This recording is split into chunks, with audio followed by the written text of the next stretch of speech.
It is 7 o'clock, and for some reason I'm getting feedback.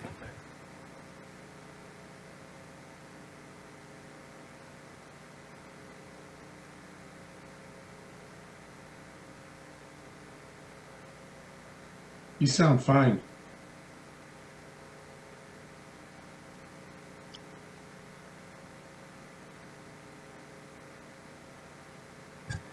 Okay, let's try again. Why? This is strange. Okay. Welcome to the February 27th meeting of the Town of Plymouth, Massachusetts Advisory and Finance Committee at the Great Hall in Town Hall, Plymouth. We'll go right to the order of who is here and who is not. It looks like we have, I think, everybody here in one way, shape, or form. Ms. Butler, are you here? I think so. Okay.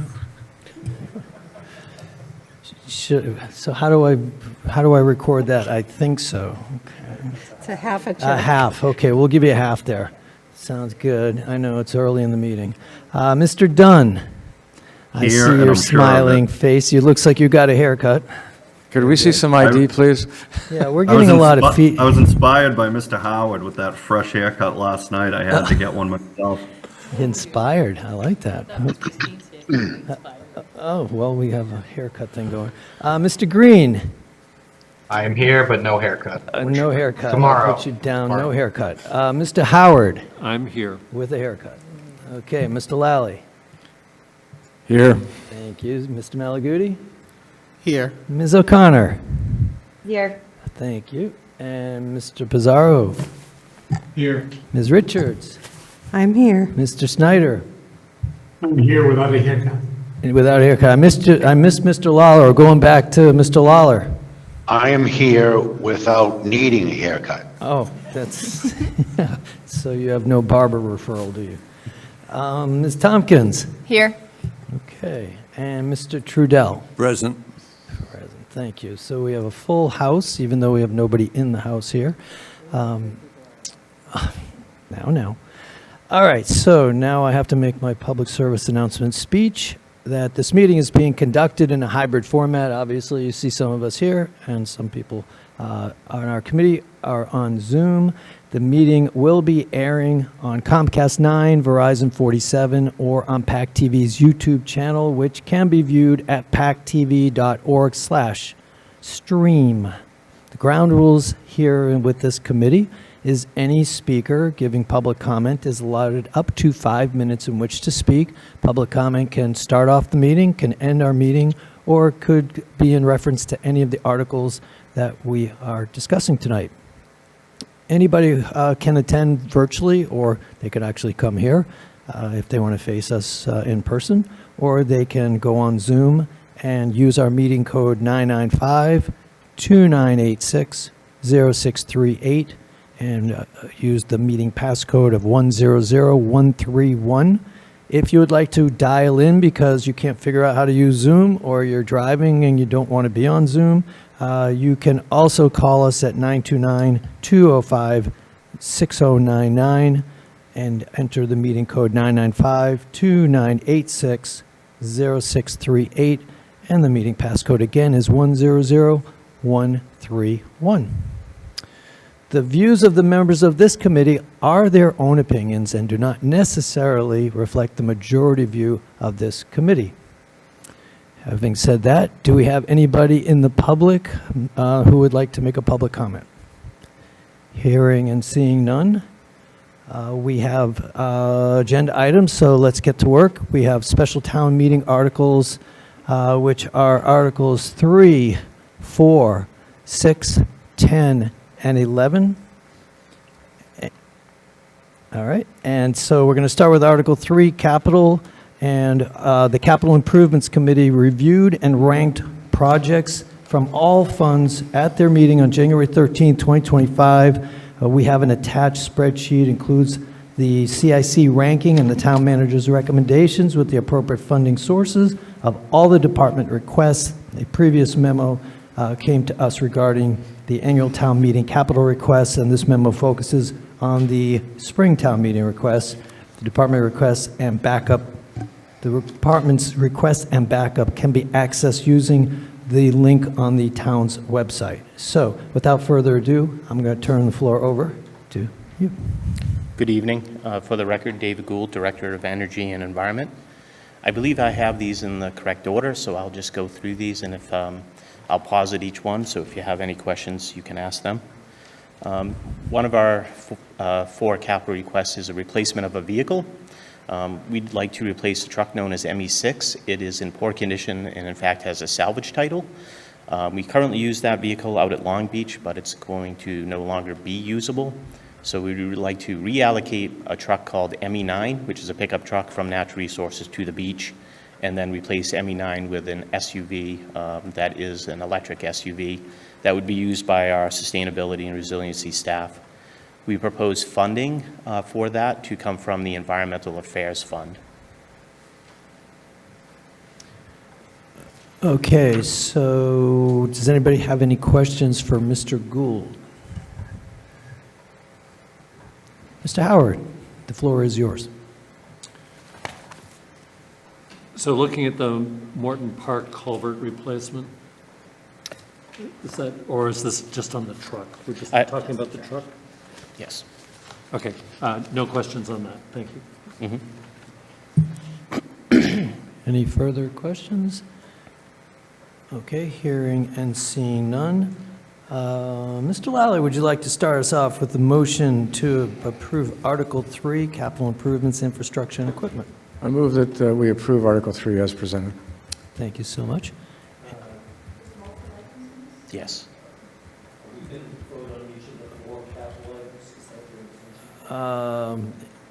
It was, unless we want to do it as a package. You want to do it as a package? No, well, we can, I can withdraw if it's, however you wish to do it. I'm happy to withdraw if you want to vote it on the package. okay. It may be more efficient to just bang through them. All right, you want to just bang through? Okay, next. So I'll keep the motion on the floor. Is that what Yeah, you All right, can, you can motion's keep the motion to on the floor. approve That's The fine. first item in Article 3. The second request is for engineering services for the Black Cat Bog restoration. As you recall, we had an approval to acquire this property at Fall Town meeting. We closed on the property in late December. We were able to receive a state grant in the amount of 90% of the funding. So when we closed on the property, the town's commitment was $115,000 from community preservation funds. The article requests funding from the Environmental Affairs Fund again in the amount of $100,000 to begin the engineering of this restoration. And again, the goal of the project, as we described at Fall Town meeting, is to acquire the property, restore the wetlands to improve water quality, and reduce nutrient loading downstream of Billington Sea, Townbrook, and Plymouth Harbor. The $100,000 that we're requesting will allow us to start the engineering and permitting of this project. That will then also enable us to secure some state and federal funding. And so, for example, the entire Foothills Preserve restoration was approximately $1.3 million, and the town committed $45,000. The Pinnacle property that we're working on right now is a little over $1 million, and so far we have not committed any money to that project. We hope that kickstarting this project will then allow us to follow a similar trajectory as those other two projects. Any questions on Art A2? Okay, Mr. Gould. So the next two are significantly larger than the first two, so I'm going to take a little bit more time in trying to explain these two projects for you. The first project that I'm going to discuss is repairs to the Jenny Pond Dam. I think everyone knows where Jenny Pond is located in the center of town, just upstream of Brewster Gardens. There is a large dam that you actually drive over, so the road that you drive over entering into Jenny Pond is called Spring Lane. Jenny Pond Dam is what we refer to, or the state refers to, as significant hazard dam based on its size and what's located downstream of it. Every few years we have to have an inspection done. Those inspections have indicated a myriad of maintenance and repair work that's necessary out at this structure. I'm aware of some riprap that was placed at this property along the upstream side of the impoundment, but other than that, I'm unaware of any other repair work that has ever been done on this structure. Some of the site constraints that make this work at this location inherently difficult is, one, the road I mentioned coming in.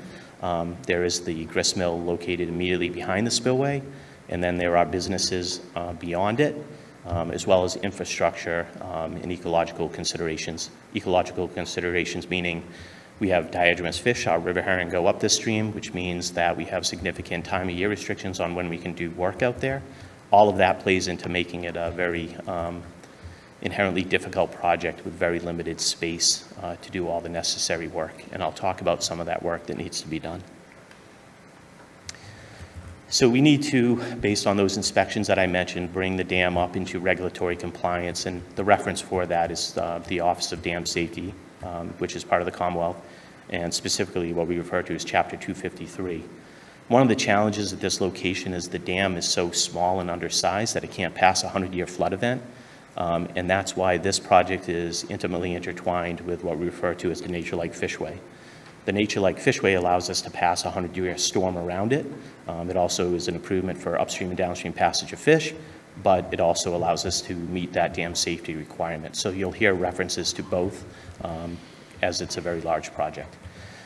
As I mentioned, compliance has been tied to the project engineering permitting, and what I mean by that is we've been able to say to the Commonwealth for the last few years, we're working through all the permitting and engineering of a very complicated project, but now that we're wrapping up all the engineering, all the permitting, they have an expectation that we will proceed and do the actual dam repair work to bring it into compliance. This is a video that I'm going to show you from a July 2019 storm event. And those who are familiar will notice that this is the fish ladder at the grist mill. In that event, we had 7 inches of rain in that day in July, which is highly unusual. If you recall, we were working on the upstream Holmes Dam at that point, and we had so much water at this dam in such a short amount of time, we couldn't pull a board to release water. We had to ask the contractor to come down with their backhoe and break a board to release water. So one of the challenges at this site is making it so it's operational. So one of the huge expenses is making this operational so that someone can actually release water through this dam, and I'll go over that. But I'll play the videos just so you can see how overwhelmed not only the fish ladder was, but on the downstream end, when you see it, there's actually a weir, a small dam on the downstream side that you can't see because it's completely covered in water.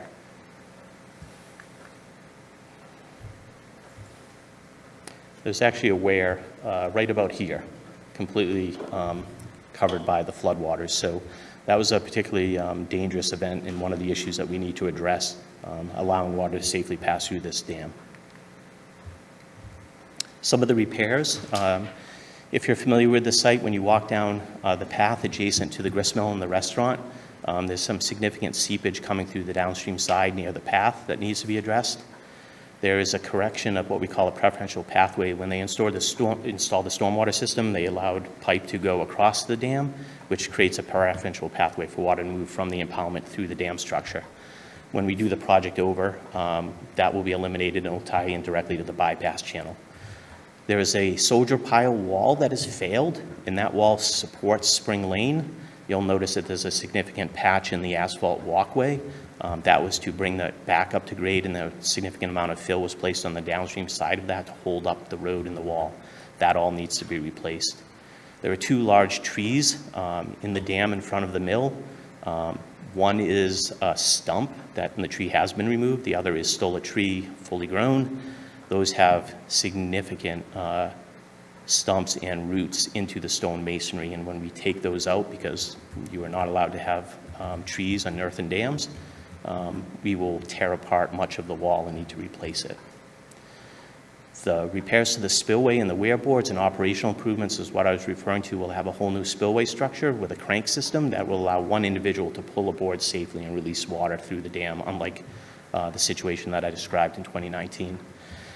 And as we do all this work, we then need to reconstruct everything and put it all back together, including the roadways, the sidewalks, the water main, and all the other utilities that will be disturbed as part of the project. As I mentioned, new water main, new sewer main, new sidewalks, stormwater. We have to relocate the electric utilities, which are in the sidewalk. Those are smack dab located in the dam. Those need to be placed upstream and out of the spill, out of the crest of the dam. We'll also be improving those electrical utilities because those have been significant challenges for the lighting in the back of the parking lot. We'll also upgrade that so that we can have some EV charging stations when all the project is done. It will be able to accommodate those upgrades in the future. And then going downstream, we'll have all the new landscape lighting, paths, drainage, and aesthetics all the way down to Brewster Gardens, and that will be funded by separate funds, part of the NOAA bypass grant funds and some from community preservation.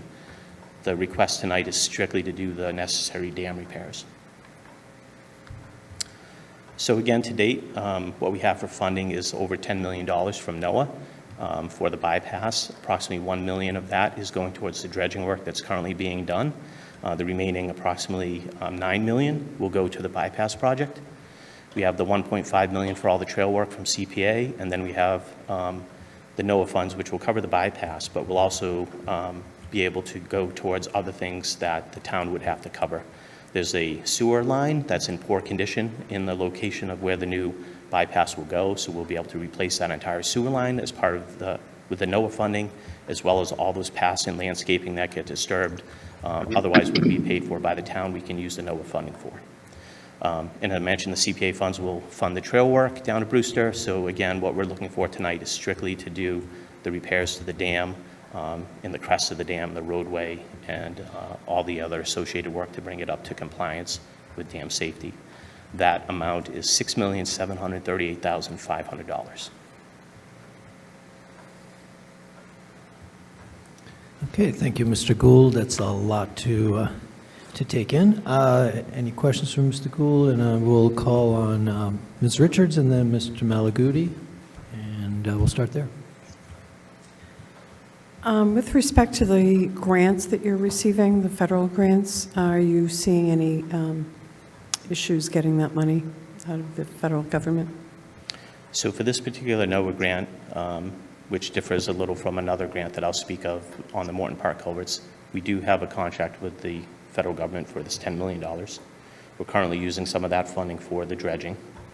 I can't tell you that the value of a contract with the government today is as valuable as it was 3 months ago. I can't speak to those issues. I know that we will be wrapping up and seeking reimbursement on that $1 million in the next few weeks through the government portal. And at that point, we'll see if that funding is actually released. What I would hope to do is that when we put this project out to bid, prior to signing a contract with the contractor, that we can work with our congressional delegation. This is going to sound a little odd because we have a contract, but I would like to have some additional reassurances that when we sign a contract and start expending that money, that we will in fact be reimbursed for the remaining $9 million that will be expended. That is the best I can offer at this point.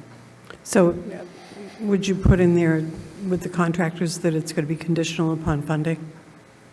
Well, we are never allowed to sign a contract, so we would work closely with Lynn Barrett, the finance director, to ensure that before we ever sign a contract, we know that we will be able to be reimbursed for that federal money. Okay, thank you. Okay, Mr. Malaguti, the floor is yours. Thank you. So with this entire project, because I'm looking at the cost right there, but what's the total cost of this project in general with the grants and everything? Is it just those three numbers combined, or is there other? So it would be the approximately $9 million for the bypass, the 6.7 for the dam, and approximately 1.5 for the trail work.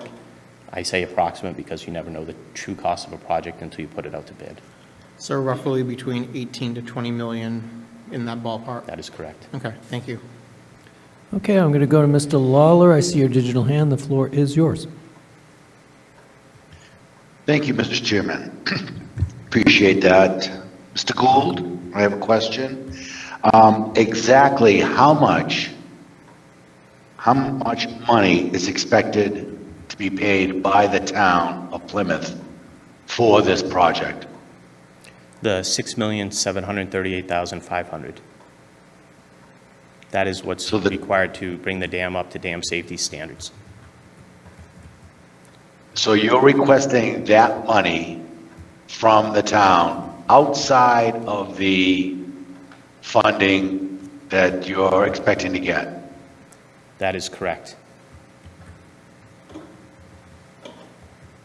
you want $6,738,500 from the town to fix the Jenny Pond Jenny Pond Dam. Wow. Understood. It is a large number. It is a significant hazard No, dam. no, that- I just wanted to say, wow, I wasn't expecting a reaction out of you. I was expecting just you to hear my words, wow.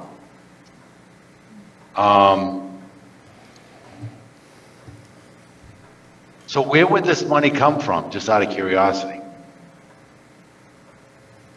This would be money that would need to be borrowed by the community.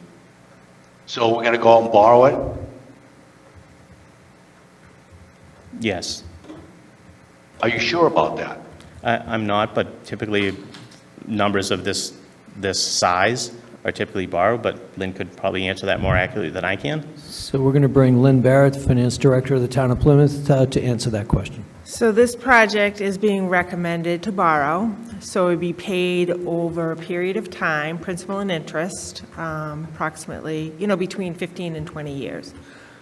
Based on the life expectancy of the dam is probably much longer than that, but Massachusetts has rules that how long we can amortize a debt payment for. Okay, so it's a 20-year bond on this project. Yes. Okay, does that answer your question, Mr. Lawler? Kinda, sorta, I understand that. So we're gonna go out and borrow, 6.7 million.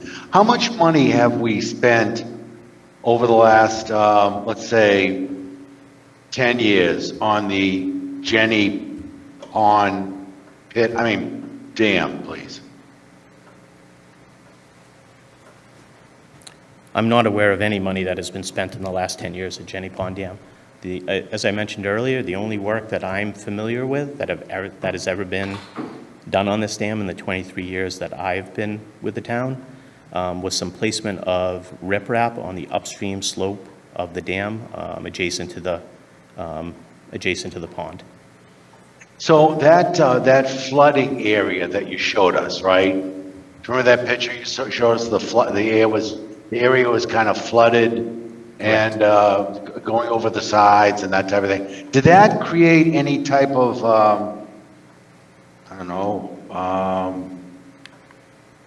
issue with creating injury to the public or any problems such as, devastation to roads or that right there, yeah. Yep. So in regards to that question, this is what we refer to as the impoundment. This is the water body created by the dam. So when you pull in, this is the parking lot here. This was the surface water elevation. Yeah. That is about, I would say, 18 inches higher than its normal level. And this is immediately prior to us breaking that top board to allow water to release. If we were unable to get that water out, this would have overtopped and it would have cascaded over the roadway towards the grist mill. If that were to happen, I can't tell you what the ramifications of that would have been, but it certainly wouldn't have been. Would there be safety issues involved if that happened? Yes, so because this is what I referred to earlier as a significant hazard dam, one of the things we have to do for dam safety when we do the inspections is update an emergency action plan. That emergency action plan indicates all the areas downstream, land, houses, roadways that would be inundated by a failure of the dam. And we have all of them on a reverse 911 call list, so if there's ever an issue, we can put out a release of information to them. God save us. Let's see, I got another question. Remember that picture you showed us of the water going down? The so-called, right there. So what hazard is being created? What public hazard for 6.7 mil is being created right there? I don't understand. Help me out. So it's a little difficult to see because you can only get so much in a shot. But over here are the pilings that support the mill building itself. Those are pile supports that are in the river. This was constructed in approximately 1967, 1968. So not exactly sure how those were constructed. But anyway, this water that I'm showing coming through Town Brook here is scouring against all of those supports underneath that. The reason I showed the fishway is typically 8 to 10 inches here. It's completely overwhelmed. The weir here, that is usually about a foot visible above the water surface, is completely overwhelmed. So you have the structural concerns about the dam itself, the roadway, the utility line with the transformers on it, all of which water would pass through, plus Town Brook going underneath the mill building itself, downstream utilities adjacent to the restaurant on this side, and then obviously all this water then has to go through Brewster Gardens and through and under the Water Street Bridge as well. Disastrous. So you need another 1.5 million on top of this from CPC to make things work? So what we were doing I'm sorry, CPA funds. CPCs, I'm sorry, CPs, yeah. So again, I apologize, it's a little difficult to see here, but on the downstream, this is the downstream side of the grist mill. The bypass project will work its way through here and we'll be disturbing all those paths. That will all be repaired and replaced with the NOAA funding. There will be a point where the bypass ends and the NOAA funding can't continue. What we didn't want to happen, and essentially this is right around where the Market Street Bridge is located, what we didn't want to do was do all of this work and do all these paths and then just leave it in poor condition. If you've been out this winter, you know that whole path is completely frozen and impassable. And so we asked for CPA funding to allow us to continue to improve the pathway from where the bypass ends to Brewster Gardens, all as one project. That funding is already previously approved and ready and available for this project. So that is not a new request or something that we need to go for. Yeah, I remember that we okayed that, and we passed that, that's already gone through. So that 1.5 million additional that you need is beyond that path? No, I was describing all the funding that's going into the project. To date, what we have right now is the 1.5 from the community preservation funds to finish the pathways. We have 10 million from NOAA to do the bypass project and restore things like replace the decrepit sewer line, repair the roadways in this area, and do a significant amount of other work. Then we need 6.7 million specific for all the dam specific work on this project. So altogether, this project is 10 million plus 6.750 plus another 1.5, all for this one project. That is correct. That is what I answered Mr. Malaguti's question, that we don't know the exact number because we haven't put the project out to bid, but as the numbers you described are approximately accurate, yes. About $17 million for this entire project. That is correct. Okay, Mr. Lala, I'm going to put you on hold for a second so I can go over to Mr. Green, who has been patiently waiting. I will come back to you if you have further questions. Thank you. Thank you, Mr. Chair. I'm going to ask a dumb question because it's just on the top of my mind. Has the town ever explored the idea of we just get rid of this dam, we move the grist mill museum pieces somewhere else, and maybe we don't have to deal with Jenny Pond or this dam problem ever again? And feel free to tell me why that's just an idiotic idea. I'm all ears. So I would not consider that to be idiotic based on the fact that we've removed all the other dams on Town Brook for a multitude of different reasons, including financial ones. Typically, it's much less expensive to remove a dam than it is to repair and maintain one.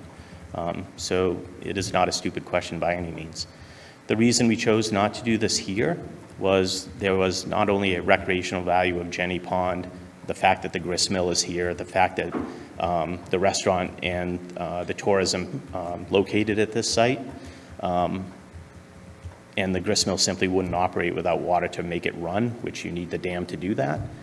For all of those reasons and the fact that At some point in time, the original dam, which this one is not, it's been rebuilt many times over, dates back to 1636. So based on what we refer to, the Section 106 historic and archaeological importance of this area, we made the decision to keep the dam in place. Okay, thank you. It's helpful. That was a good question, Mr. Green. Any other, Mr. Malgudi? The floor is yours. Thank you. And this is going to be possibly both you, David, and Lynn could probably answer this. So with the funding, you said that the roadway utilities that are within the layout of the dam would be covered with the NOAA funding, but everything that's outside of it would be part of this borrowing, correct? Correct. Thank you. And this would be for Lynn, just for a question on this. For the borrowing of the, since it's dealing with other utilities as well too, has there been a thought, and just like Mr. Green said, just a stupid question, but one that came to mind. Has there been thought of, since it's both infrastructure work but also utilities, of possibly borrowing within the enterprise funds as well too for part of this, since it's water sewer, or is it just something that's not really considered with these type of projects? So you would only want to fund a project through the enterprise fund that is, the cost is associated with improving either the water or sewer system of that fund. And you're charging the ratepayers who use that fund. So I don't know, what the parts of this have to do with that water or sewer. So what we've been able to do in the past with the previous 5 dam removals that I mentioned upstream, those often had a dam and a bridge crossing associated with it, and within those bridge crossings there were water and sewer lines. Mm-hmm.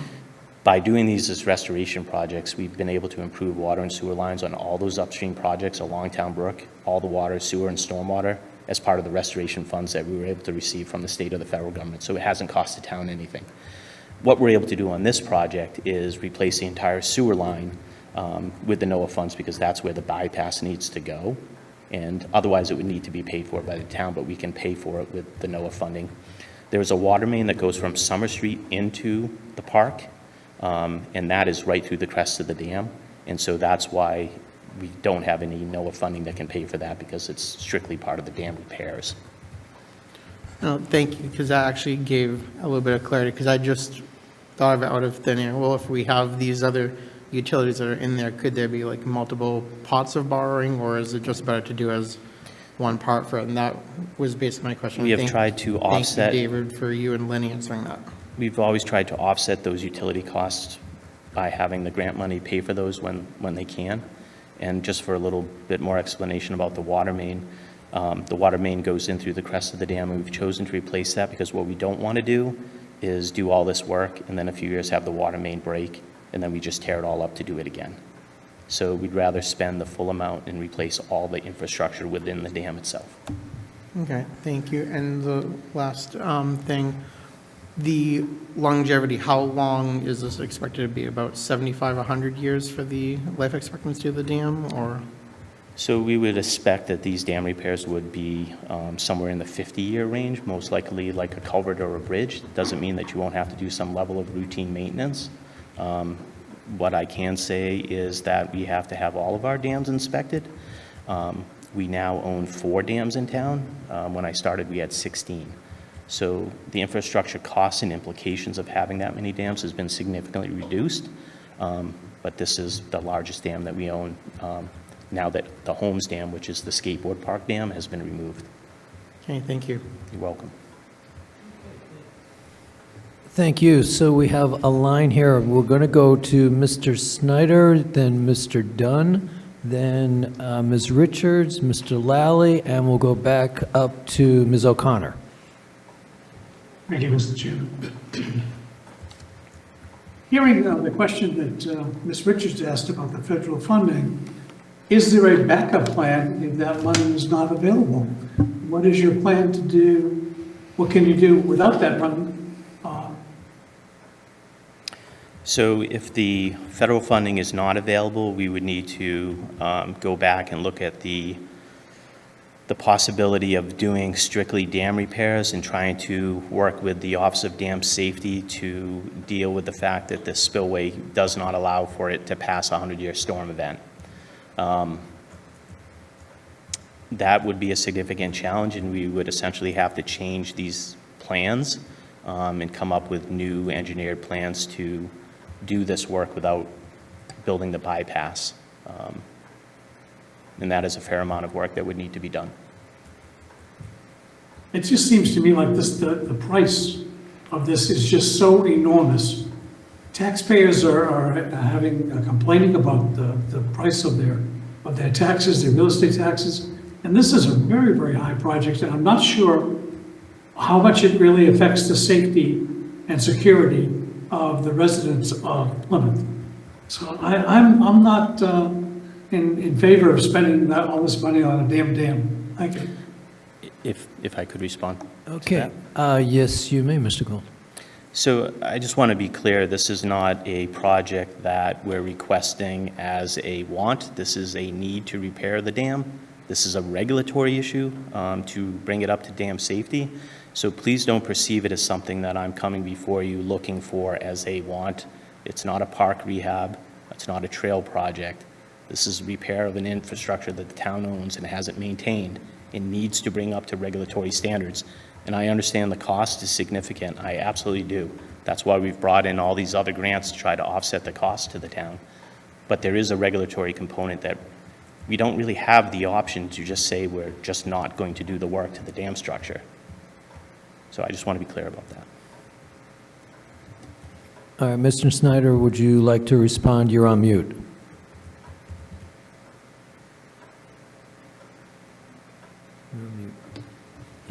You're on mute. You mentioned the maintenance throughout the years. Is that something that should be addressed where maintenance is regularly done rather than waiting 10 years and asking for large amounts of money?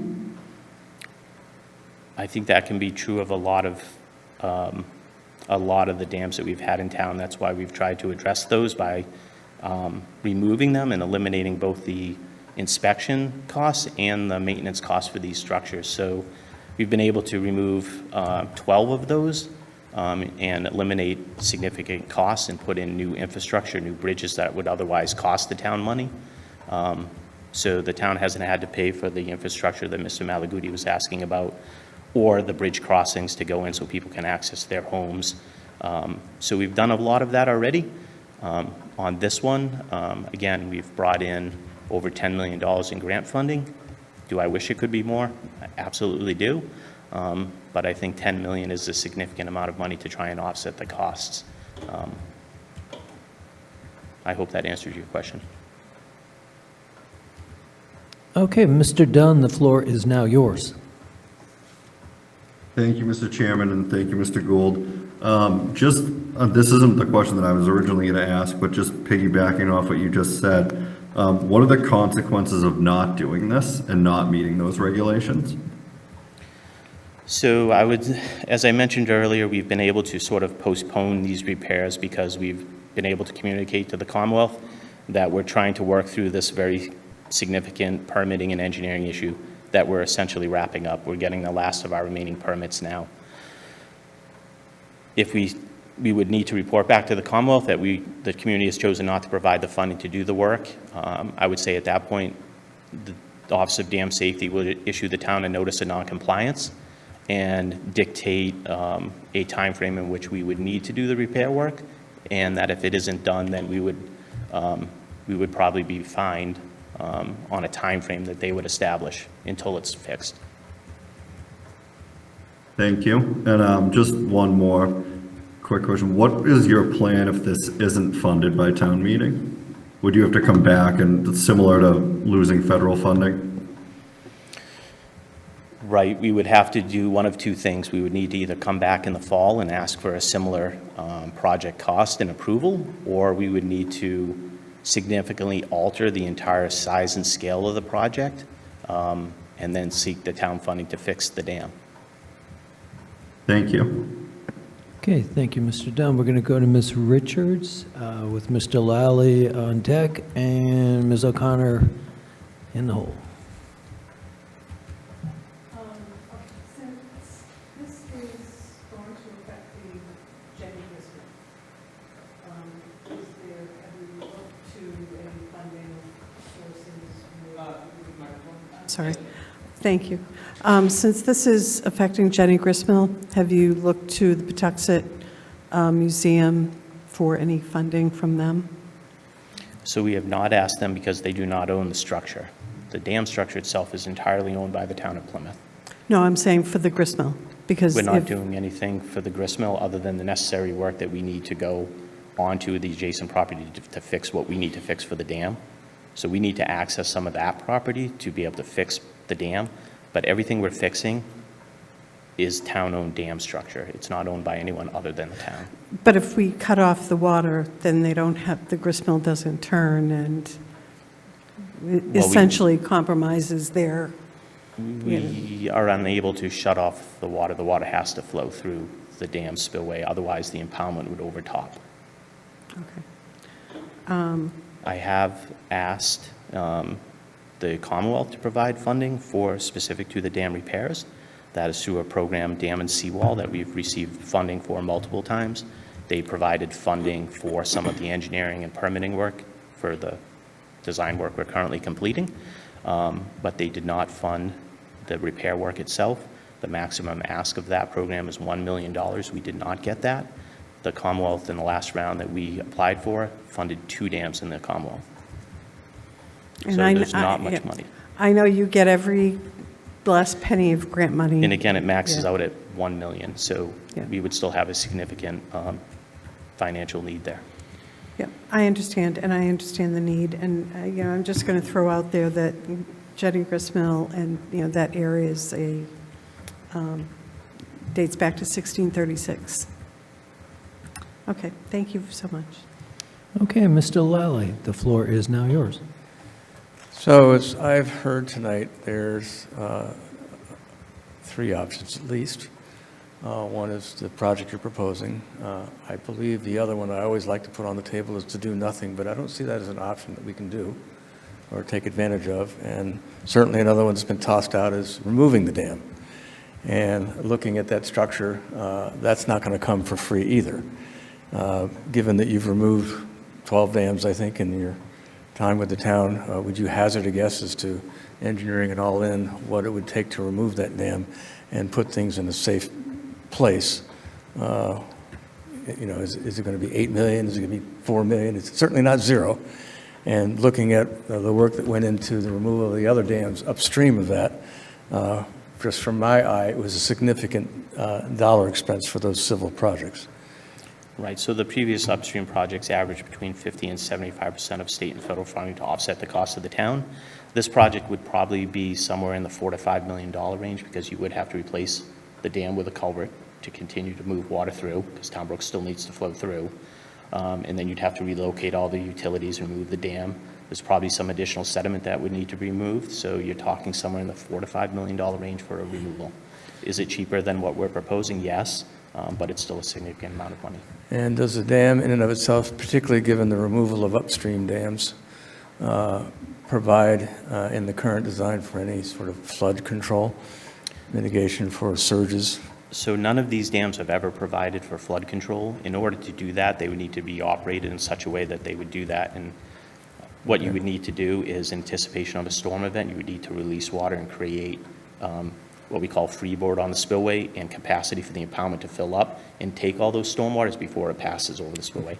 These dams have never been of enough size to be able to handle flood events, and they've never been operated in that way. Right. Thank you. Okay, and we're going up to Ms. O'Connor on the Zoom.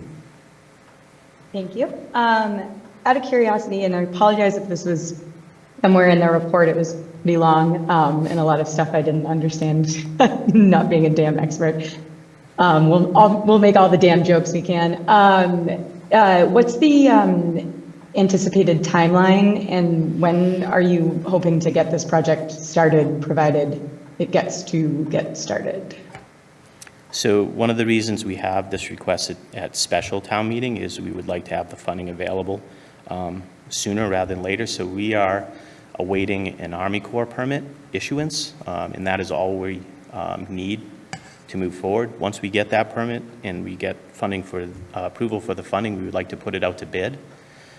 What we would like to do is to start this as soon as possible, so that would be in the fall, so that would be September, immediately after Labor Day. The time of year restriction would lift and we could do work throughout the winter, throughout the fall and winter, and then we could do remaining work, as long as it's not silt producing work, in the spring when the fish migrate up, but we would have to complete all the in-river work or any silt producing work in the winter months. So there's a lot of work to be done, but we would like to begin it in the fall if at all possible. And then it could be completed hopefully by spring, end of spring, is what you're saying? I think the majority of it would be. There will be other work like the trail work that is Yeah. outside of the water that would be done after that. It's simply there's Yeah. an awful lot of work to be done, but that would be done probably into spring and into early summer. Okay, great. So not too much impact summertime the next fall, so that sounds great. We essentially you. have 2 time of year restrictions. We can't do in-water work from November 15th to March 1st, and we can't do, we have sort of a self-imposed time of year restriction that we try not to do work in June, July, and August during the tourist season. So Yep, limited timeframes. great, thank you. You're welcome. Okay, so I'm going to go up to Mr. Lawler, but first I would like to ask Ms. Barrett a question.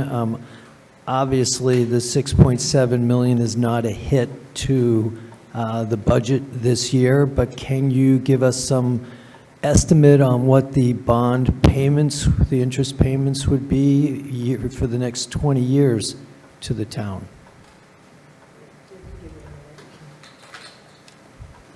That might be not as big a hit as looking at 6.7 million at once, because we're spreading it out.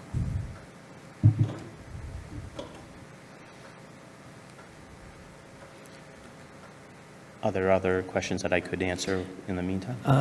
Yeah, let's go to Mr. Lawler. We'll give you the floor again. Thank you, Mr. Chairman. Mr. Gould, I have a question. Are you saying that none of the NOAA funds can be used for the repair of the dam itself? That is correct. The funding for NOAA was to improve diatomous fish passage, so that would be for the bypass. And again, the bypass has multiple benefits. It allows for improved fish passage for the river herring upstream and downstream, rather than trying to go through this fish ladder, which is rather inefficient. But we can also send water through that, which means we can achieve the spillway capacity to pass a 100-year storm event. That gets paid by NOAA. So the sewer line work that's impacted by the construction of the bypass is something that the town would have to pay for, that gets paid by NOAA. The repairs to the roadway where the bypass goes through gets paid by NOAA. The repairs to all the paths where the bypass goes is paid by NOAA. The work necessary to do all of that gets covered by NOAA, including the sewer line and the other work in that area. So if it wasn't for that funding and the ability to have the NOAA funds to pay for that, those would be things that would be borne by the town. The particular project that's being funded by CPC monies, is that not a path? Yes, so the CPC funding, so let me see if I can describe this to you. The bypass channel will run behind the mill in this image here, downstream, and then tie back in a town brook. Beyond that point, there is no work, no bypass work. What we didn't want to do was do all these improvements to the pathways, the lighting, and the landscaping that's being paid for by NOAA, and then leave a whole dilapidated section of trail work from the end of the bypass project's envelope to Brewster Gardens. So you would have this whole beautiful new pathway, and then it would fall into this existing decrepit state. We asked CPC if they would fund the rest of that path work to complete it down to Brewster Gardens. So that's the portion that CPC is funding. I hope I explained that clearly. Thank you. You're welcome. Okay, and now we have Ms. Barrett. So when we borrow funds, we usually do what's called level debt. So we pay the same principal amount every year, and then the interest is loaded up front, so then it decreases every year. And over the life of the loan, we end up spending less. So for a $6.7 million project at a 5.5% interest rate over the 20 years, the first year's payment would be approximately $703,000. Now, that's like the worst-case scenario, and that's a coupon rate. When we go out to market, we usually sell a net premium cost for a net interest cost of about like 3.5%. And what happens is the premium that we receive, we reduce the amount of what we borrow. We still pay a coupon rate of like 5.5%. So this is probably much higher of a principal and interest payment than we would actually pay. But when in budgeting, these are the numbers that I use, that we look at all the different debt projects that we're recommending, and can they fit into our projected operating budget over the next 20 years using our 6 to 8% of the operating budget. Okay, thank you very much. Yep. Hopefully that's helpful. All right, Mr. Lally, I saw your hand first, then I'm going to go to Mr. Pizarro. Mr. Gould, if the town were to pursue an option to remove the dam, how much grant funding would there be available to do that typically, or is that just something that's not funded by grants? So that's a great question, and I hesitate because we are in unprecedented federal times. Okay. If you had asked me this question a year ago, I would say that, based on our previous experience working with NOAA and Fish and Wildlife Service to remove all the upstream dams, and again, get 50 to 75% of those costs, I would say it would be similar to that. If you're asking me tonight, I would say that those chances are significantly diminished than what they once were. Okay, so if the dam removal cost is 70% of the repairs that you're talking about, that would be 70% of 16 million, right, is the total project cost? So it's still a big number, and the town might be on the hook for all of it, maybe just some of it, but that's just something to consider in the options. Thank you. Okay, thank you. I'm going to go to Mr. Pizarro. The floor is yours. Thank you, through the chair. And maybe this is something I missed, but that NOAA funding seems to be like the linchpin, right? Have we received any of it? And it sounds like it's potentially at risk. I would say that there's concern for all federal dollars right now. So grants are reimbursement grants, so communities always need to expend the money, provide the backup material, and get reimbursed. That's what this is.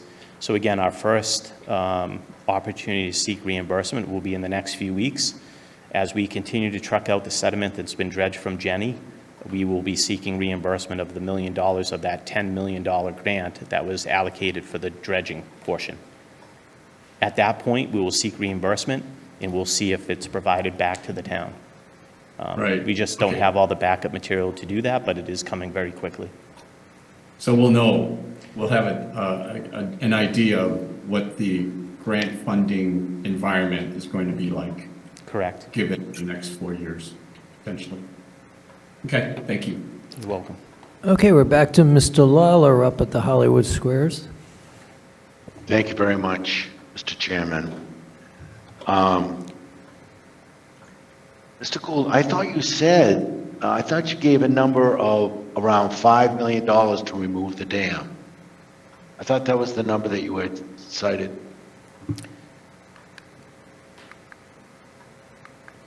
It is $6,738,500 is the number that we're requesting. That is for the dam That's repair. to repair. He means to remove the dam. if you Remove were the to take dam it away. to Oh, I'm extinguish sorry, it. yes.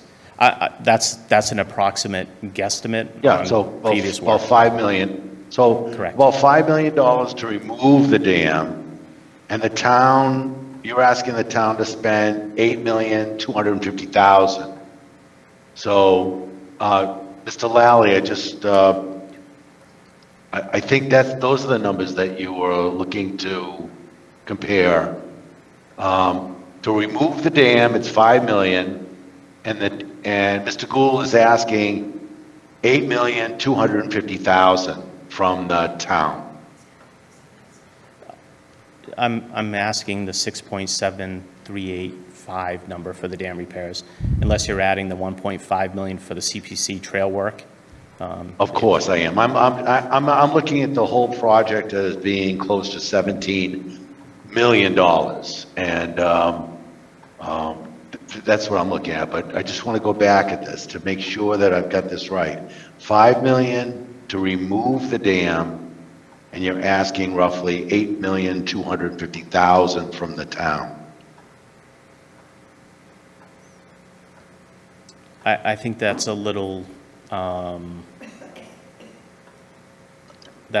inaccurate. I would take the trail grant money out because we could just drop that and not do any of the trail repair work, either as part of a dam removal or part of this project if we choose not to do that. So I think it's a more accurate comparison to say the 6.7 million to fix the dam versus approximately $5 million to remove it.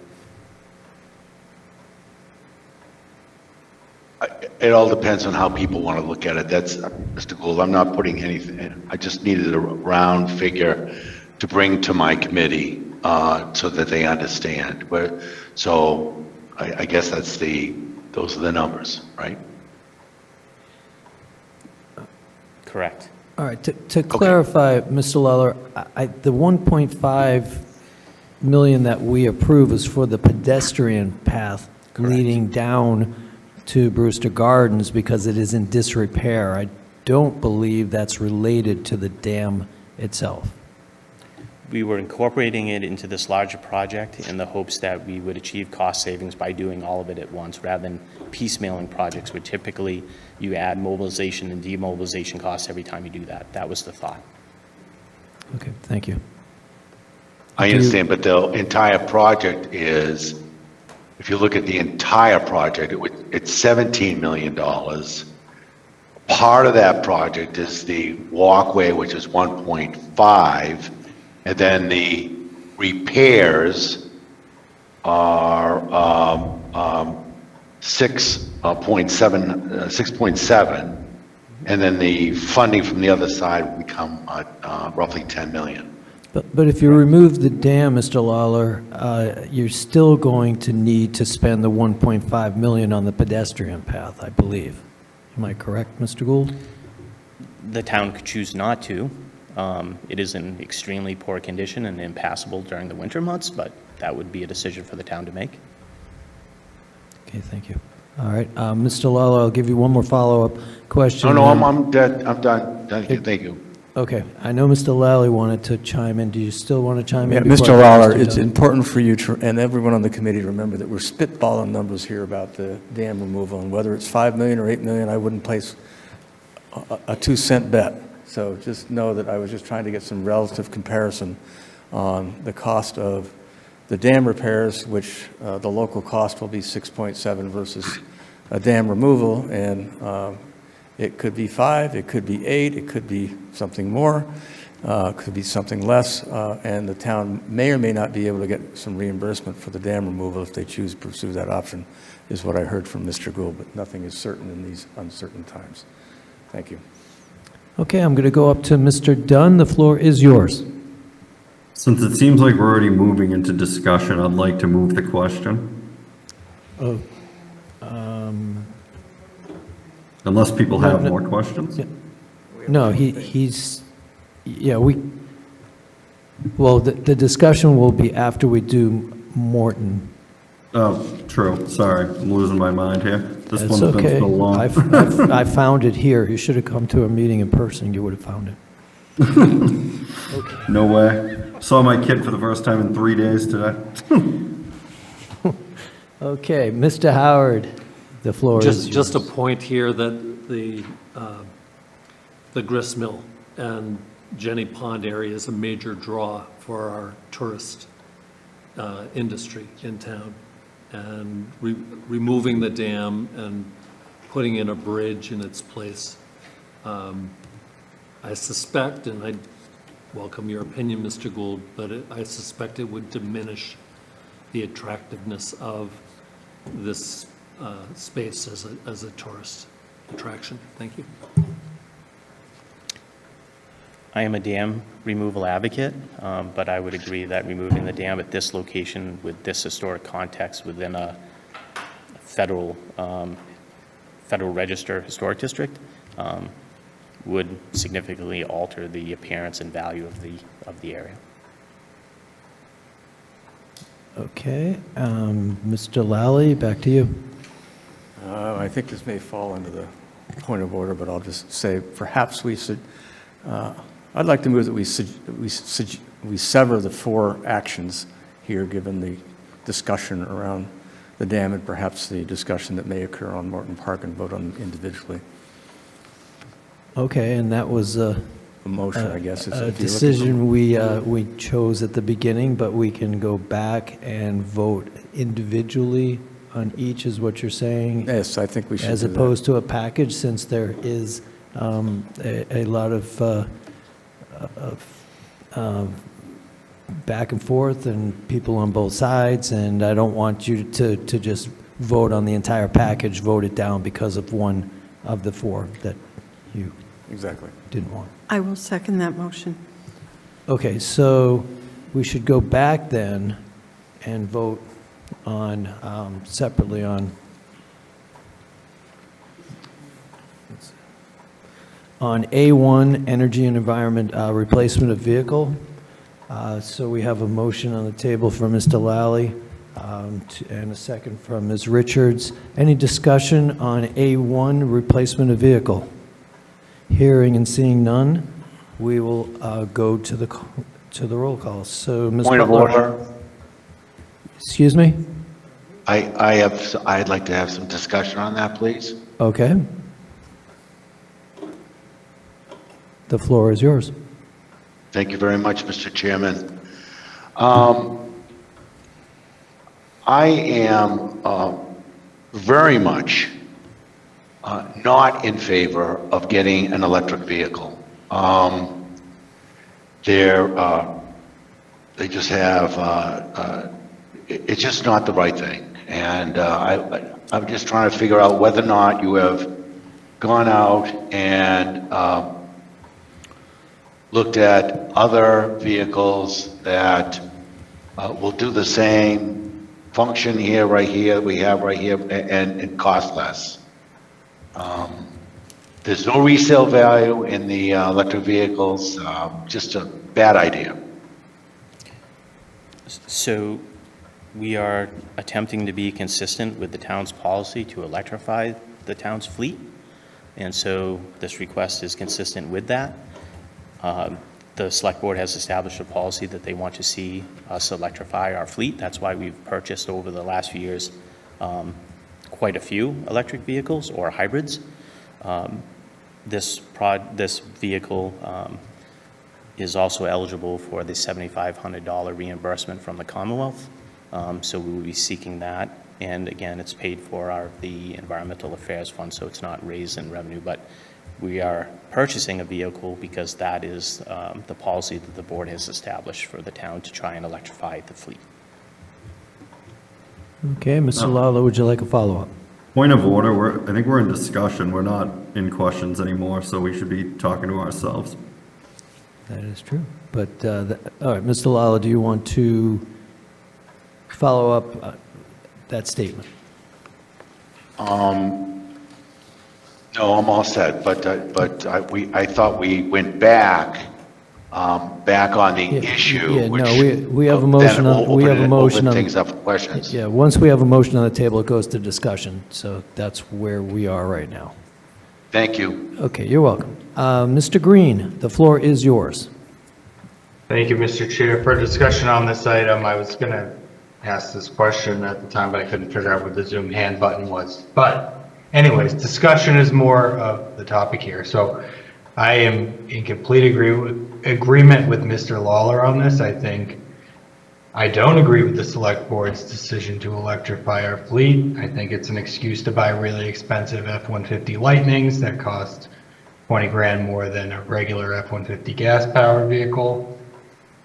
I work for a company that has one of the largest vehicle fleets in the entire country, and we have 0 electric vehicles because they're not practical.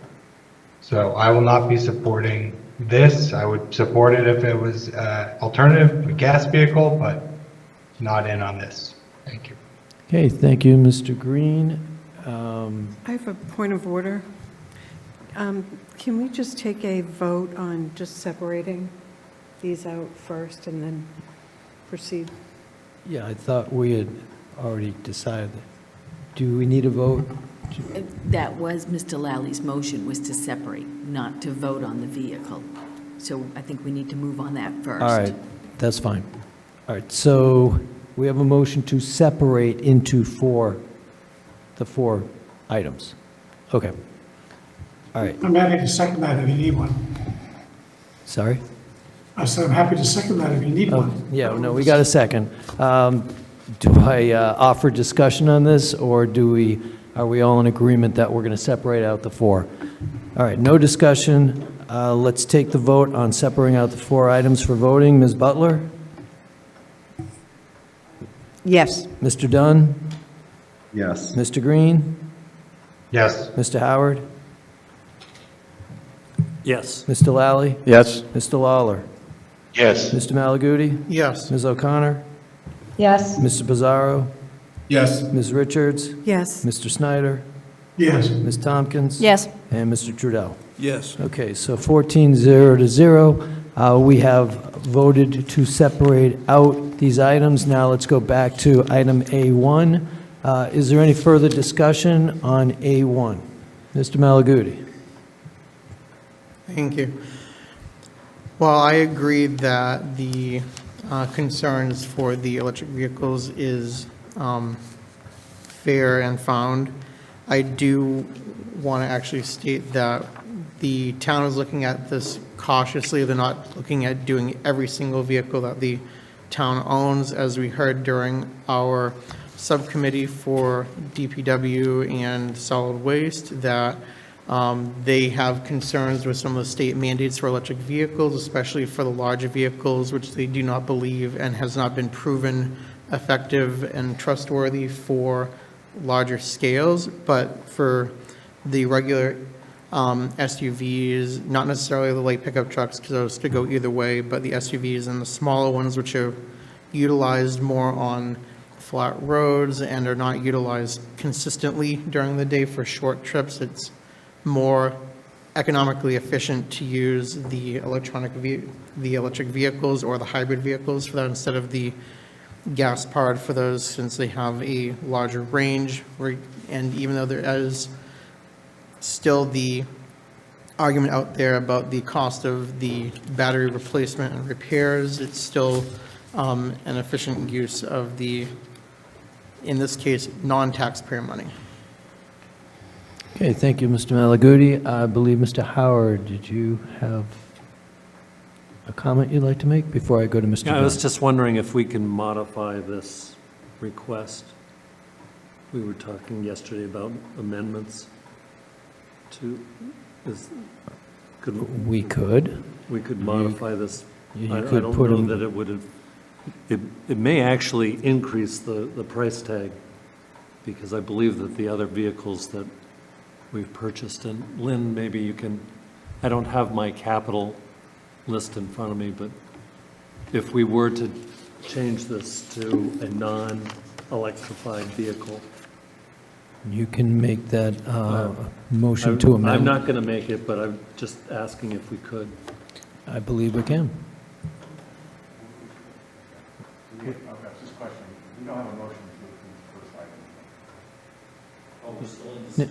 Yeah, we're still, no. But we need a motion and a second for this.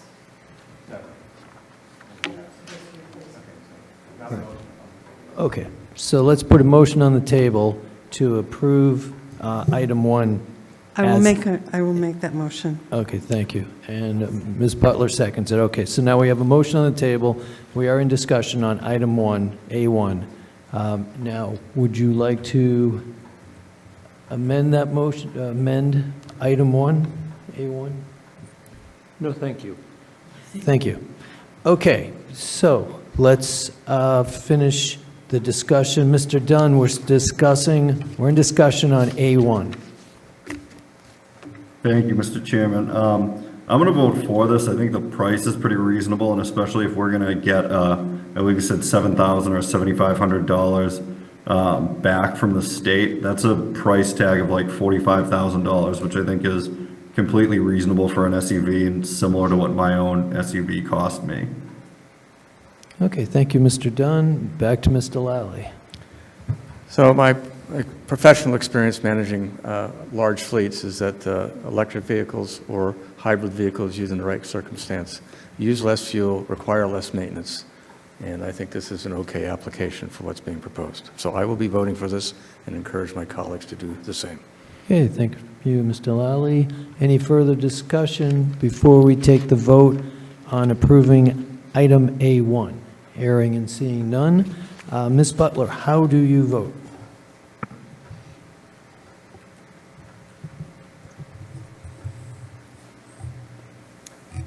I'll vote yes. Thank you. Mr. Dunn? Yes. Mr. Green? No. Mr. Howard? Yes. Mr. Lally? Yes? Mr. Lawler? No. Mr. Malaguti? Yes. Ms. O'Connor? Yes. Mr. Pizarro? No. Ms. Richards? Yes. Mr. Snyder? No. Ms. Tompkins? Yes. Mr. Trudell? Yes. Thank you.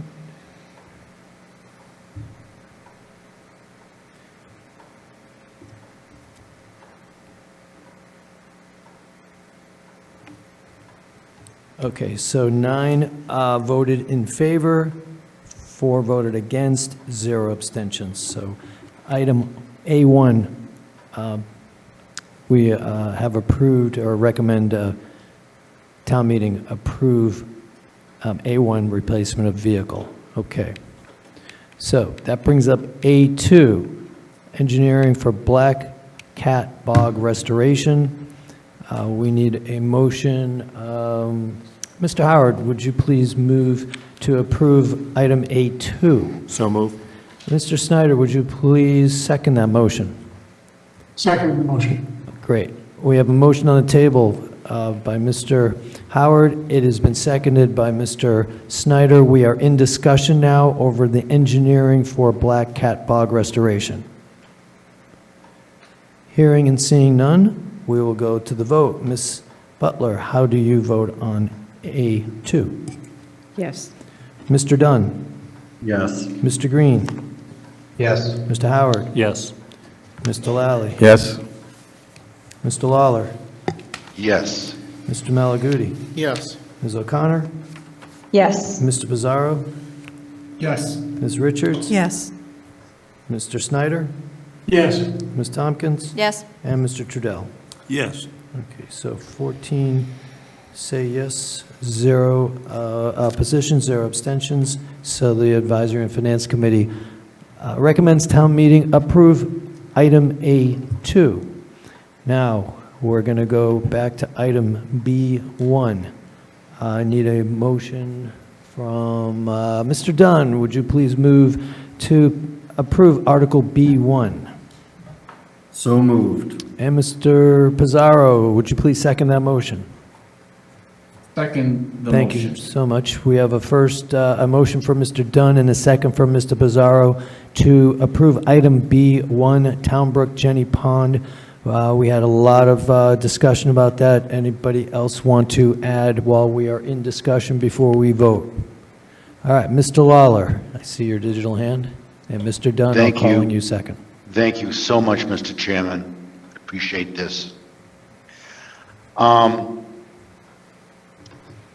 The numbers are very clear to me.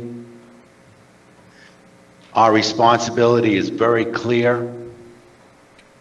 The taxpayers of Plymouth are in shock for the amount of monies that that they are spending in taxes. The people that know that I'm on FinCom do call and do question. And hands are up in the air most of the time. But here's a beauty. To spend $17 million on this particular project, when things are so tough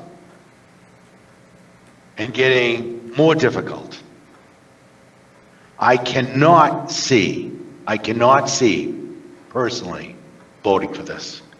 Only because Mr. Gould made the FUD analogy of it must be done.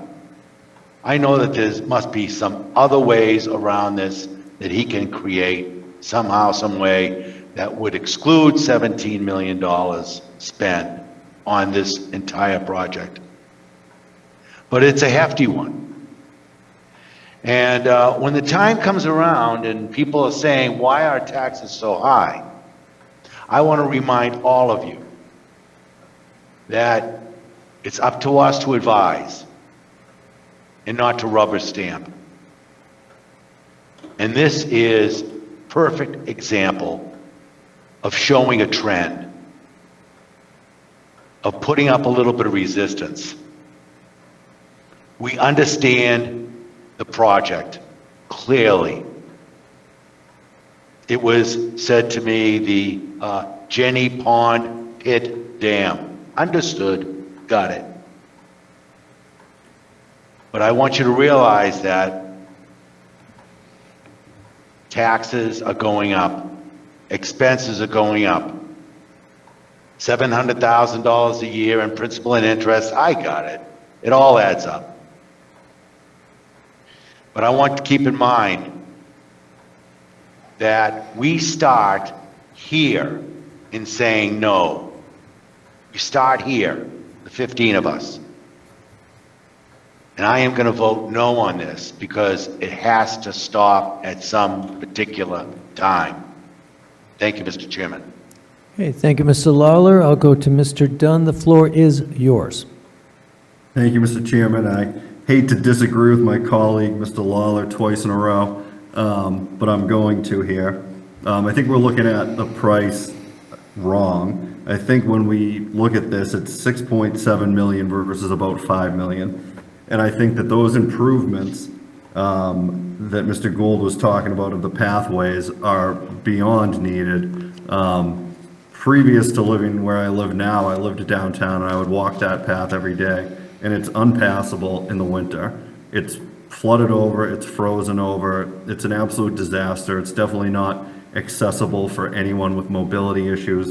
And it's something that needs to be fixed. And if we're gonna lose that funding as well, I think that's worth the $1.7 million price tag alone to get the additional funding from the federal government to make these much needed changes. I appreciate the work that Mr. Gould's done in the past of dam removal, and I agree with him that in most cases it's proven to be the best decision. And I also agree that it's not the best decision in this case. And I agree that we need to save money. My mortgage is through the roof. And that includes my taxes, obviously.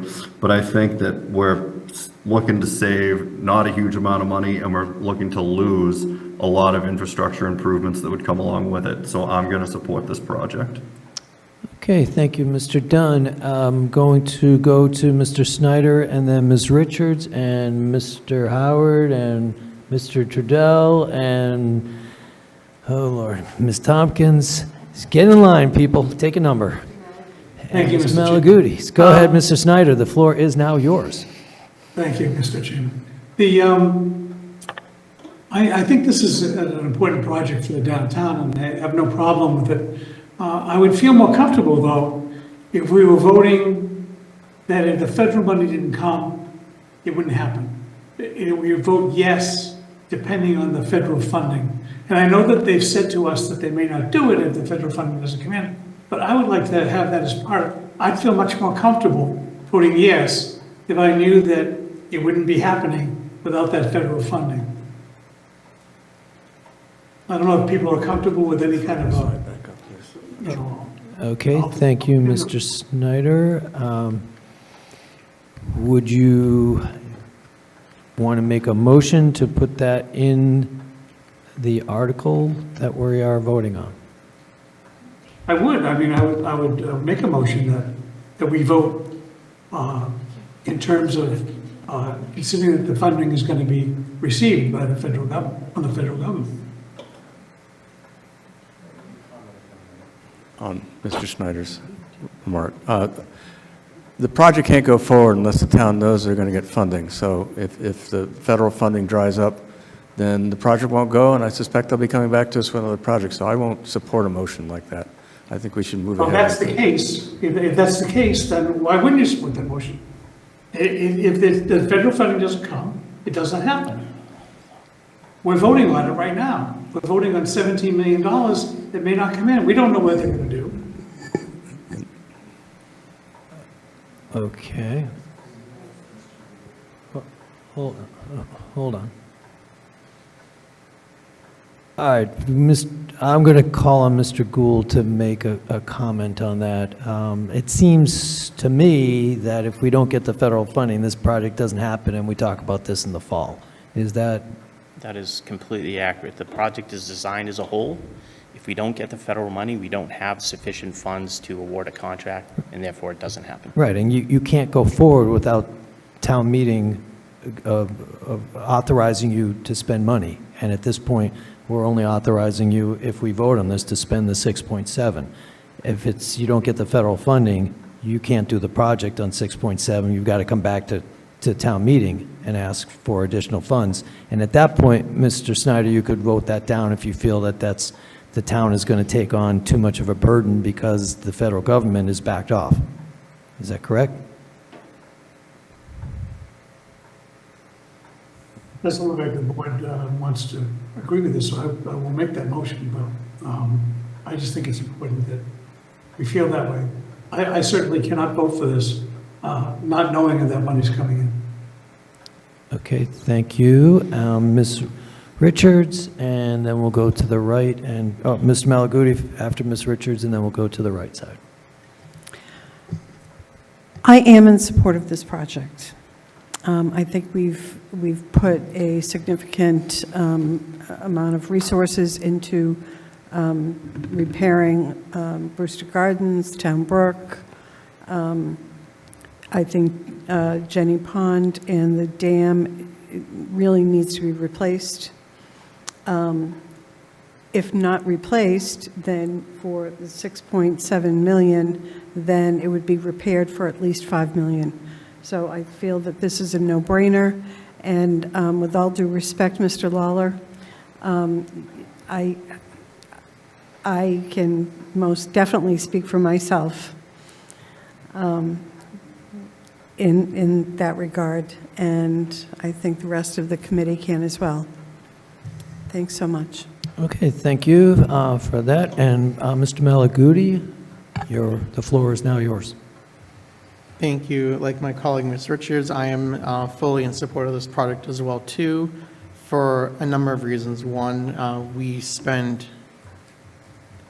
a hefty amount of millions of dollars for the entire framework from Brewster Gardens all the way to Morton Park to get the connectivity, not just for ecology, but for pedestrians and visitors alike, which enhances our tourism dollars, not just for hotel stays, but people spending money in the town at restaurants and shops and for utilities like for gas.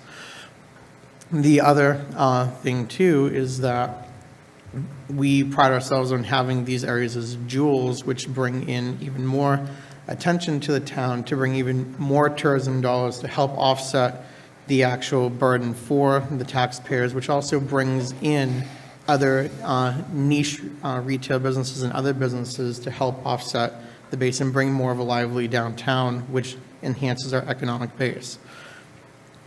Furthermore, with this, as was stated by Mr. Gould, this dam has been in ill repair for many years and has only had minor bandages put on it for the past 20, 30 years. So the deferred maintenance on this, as we talk about, not just on this committee, but on other committees, that the deferred maintenance, especially on these types of projects, exponentially increases the cost of it over time when there's little to no maintenance done on a yearly basis. With the cost of the dams that have been removed helping to alleviate those expenditures into the future, not just keeping this as a historic part, but just having the regular maintenance on this ongoing, whether it is approved or not, is going to be a cost-effective measure going forward for any of these projects, especially on these large scales, whether ecologic or preservation. Thank you. And thank you, Mr. Malaguti. I'm going over to Ms. Tompkins, and then, I thought Ms. Tompkins, no, you didn't have a comment? No, I'm going to pass. Thank you. All right, so Ms. Tompkins, then Mr. Trudell, and then I'll go up to Mr. Green. Excellent, thank you. I very much agree with and appreciate Brian's perspective and David's creativity with funding sources, and thank you for 23 years of service to this town. I also live near the grist mill and walked this area for 6 years. This waterway also passes under 3 bridges with roadways on top of them. You can see the walkway along the trail continues to be eaten away, and it often floods. These conditions will continue to get worse, and it feels as though we have our hands tied with compliance, and we need to take action instead of kicking the can down the road to address it later when matters are even worse. So I will be voting yes on this. Thank you, Ms. Tompkins. And Mr. Trudell, now the floor is yours. Thank you, Mr. Chairman. I've listened to the arguments back and forth. I hear $5 million to take the dam out, $6 million or $6.5 million to initiate repairs. But this whole area supports a multitude of businesses. It's part of Plymouth, Pawtuxet. It has a restaurant.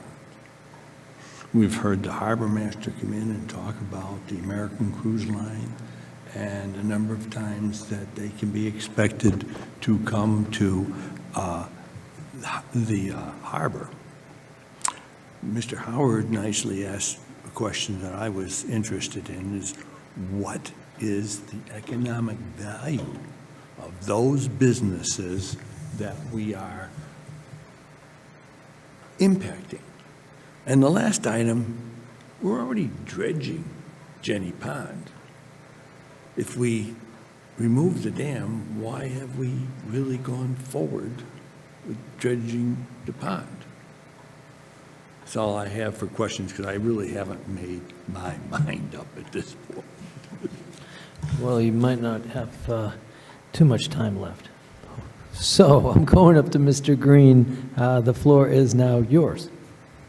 Thank you, Mr. Chair, and thank you, Mr. Gould, for the presentation so far. I think they were very informative. I regrettingly think we have to support this project, but I have one red herring for everyone. A couple of weeks ago, we voted for the Facility Capital Maintenance Stabilization Fund, which has $6.7 million in there and has never been used, which I think would be a wonderful way to fund this project. It has exactly the same amount of money as is needed for these dam repairs. So unless we're going to use that money for something, I can't support this with debt borrowing. Okay, so I'm going to take an exception and ask you to respond if that is an alternative.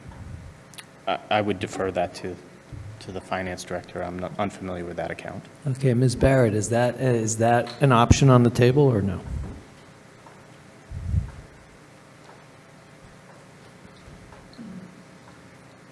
So when that fund was established, it was established for facilities, like buildings. I'm not 100% sure if a dam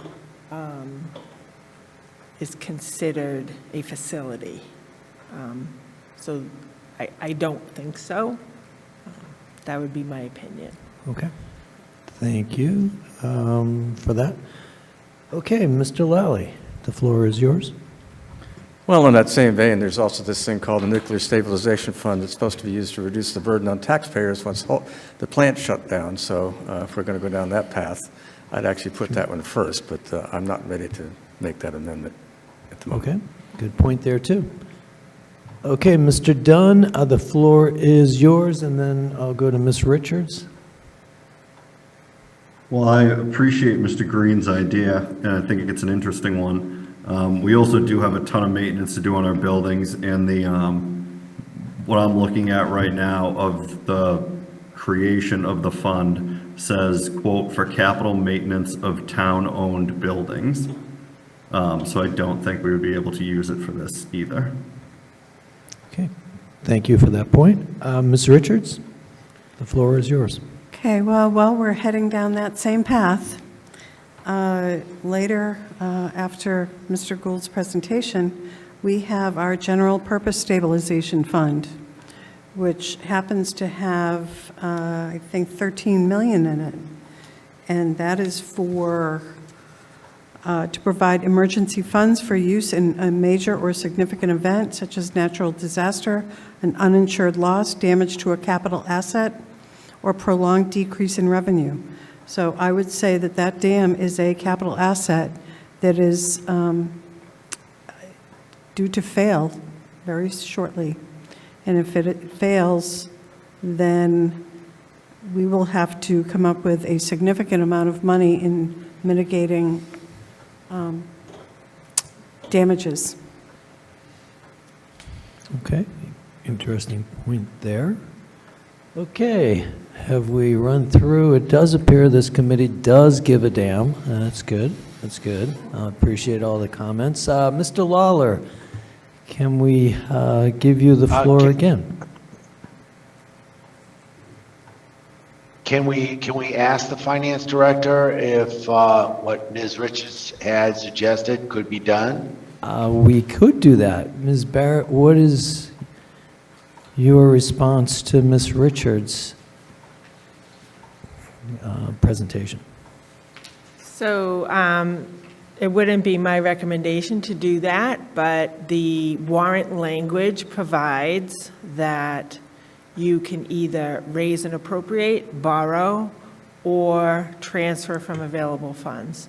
And the general purpose municipal stabilization fund is a general purpose for just about anything you could spend your money on from that. It requires 2/3 vote, just like a borrowing would at town meeting.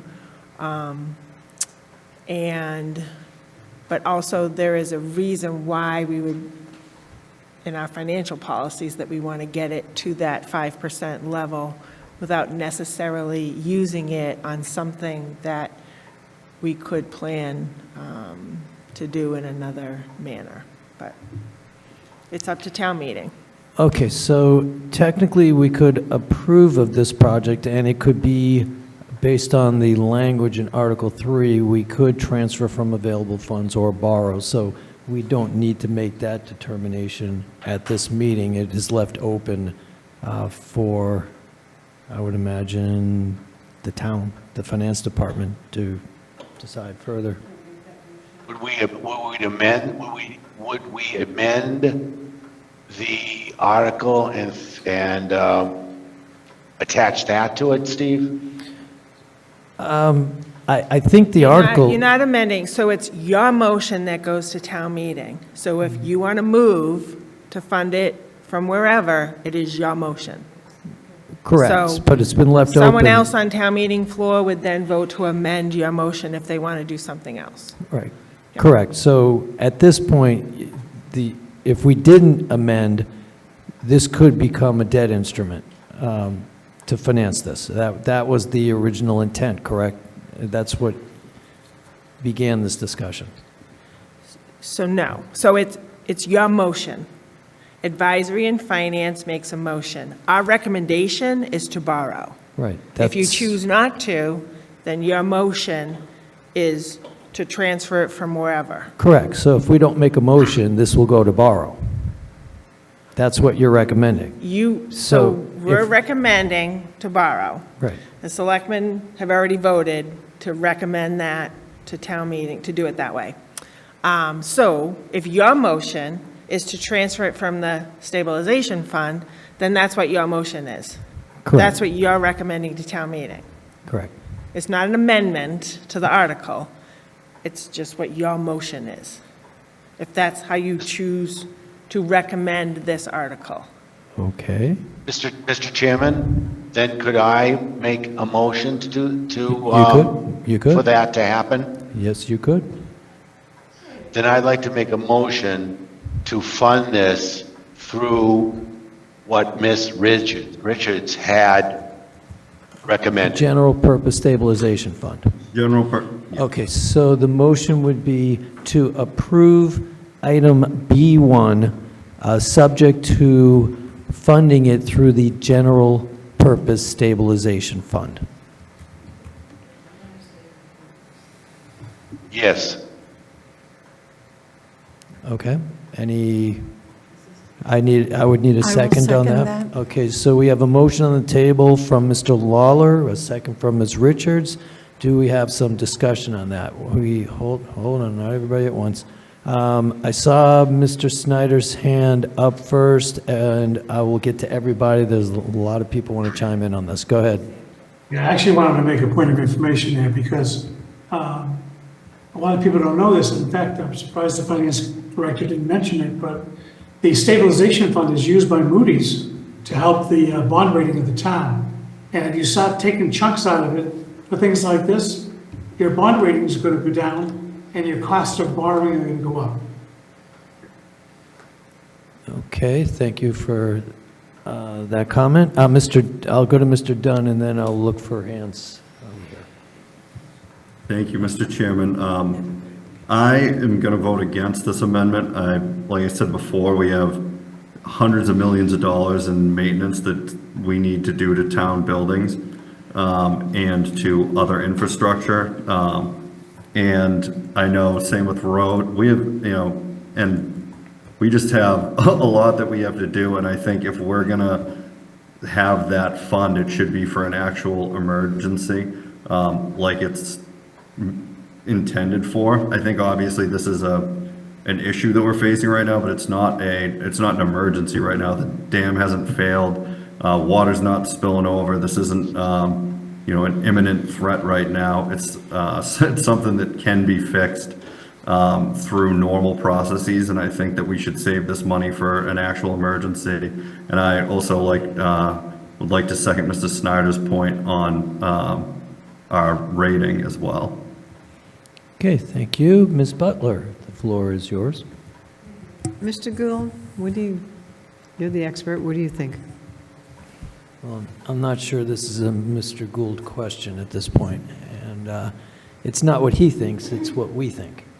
He works for the town, and if the town wants to borrow, or if we recommend to town meeting and they say to borrow, then they borrow. It's not up to Mr. Gould whether we borrow or use it from another appropriation. Okay. All right, and any other, Mr. Lally, and then I'll go back up to Mr. Lawler. We're talking about the motion to use the General Purpose Stabilization Fund. So I'm vehemently against this motion. It will compromise the town's financial position, and quite frankly, this is for emergencies. This is not, I think there's another fund that we should consider doing that. I will make that in a separate motion. But I think it's the wrong thing to take this 5% of the annual budget that's needed for assuring everyone that this town will stay in good financial health. Thank you. Okay, thank you. Mr. Lawler, and then Ms. O'Connor, your hand went up and down. Nope, reconsidered. I would like to ask Ms. Barrett a question. Okay, Ms. Barrett, we're giving her exercise today. How many steps have you walked so far? Okay, go ahead. So Is it true that this particular fund that we're seeking to tap is a fund that is used to shore up the financial, actually the financial stability of the town? Yes, all of our stabilization funds are considered when Standard & Poor's or Moody's does a rating on the town of Plymouth with regards to our bond rating. Is it just the stabilization fund that they look at, or is it a They- mix of multitude different funds that we have? No, what I should say is they look at several different parameters on a community. They look at your demographics, they look at your financial management policies, they look at your, your balance sheet, your fund balance, your stabilization fund balances. They look at all of those different things. They look at the economic, activity in the town. They look at the willingness of a taxpayer to do a debt exclusion. They look at all of those things and rate those things either as a positive or a negative. So our stabilization funds and all of our different reserve funds that we set aside for either specific purposes or for a rainy day, those are the things that they look at. In your opinion, do you think that if we were to tap this particular fund, it would cause harm to Plymouth's financial viability? Yeah, this is not something that has been planned by the financial management of the town to spend this money, that fund, on a project that we are recommending to borrow. So that is not our plan. Moody's and S&P would ask, why did you do that? It was because they didn't, obviously, I understand, you don't want to tax the taxpayers, what that, annual amortization would be on principal and interest. But, that just wouldn't have been the plan. They would ask, what types of projects would you want to spend out of that money? And the only one that I have recommended in the years that I have been here is when we had the sewer eruption. And it was not known at the time when that happened if we were going to be able to fund that out of the sewer enterprise fund. So for a couple of years, I always commented that at some point we may have to dip into that fund to help assist the cost of that project. We never ended up having to do that, but it was there for that rainy day. Okay, thank you, Ms. Barrett. Did you want to make a follow-up, Mr. Lawler? I was wondering, as a point of order, can I ask Ms. Richards if I can retract my motion? You absolutely don't. You don't need to ask. You can retract that motion. I would like to retract my motion. Okay, thank you. The motion has been retracted. Is there any further discussion before we vote on approving item B1 under Article 3? Okay, Mr. Green, you are... So, I think we've had a very important discussion here. I'm still not sold that we couldn't use the facilities fund, but I'll let that go. However, I think that there's no point in having all these funds if we're afraid to ever use a penny out of them. So I'm glad we talked about this.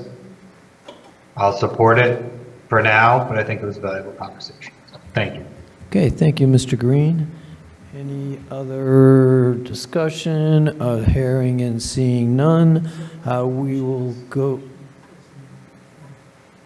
We had a motion on the table before we had the motion from Mr. Lawler, which has been rescinded. Okay, with the motion on the floor to recommend town meeting approve item B1, Town Brook Jenny Pond Dam repairs and bypass. Ms. Butler, how do you vote? Yes. Mr. Dunn? Yes. Thank you. Mr. Green? Yes. Mr. Howard? Yes. Mr. Lally? Yes. Mr. Lawler? No. Thank you. Mr. Malaguti? Yes.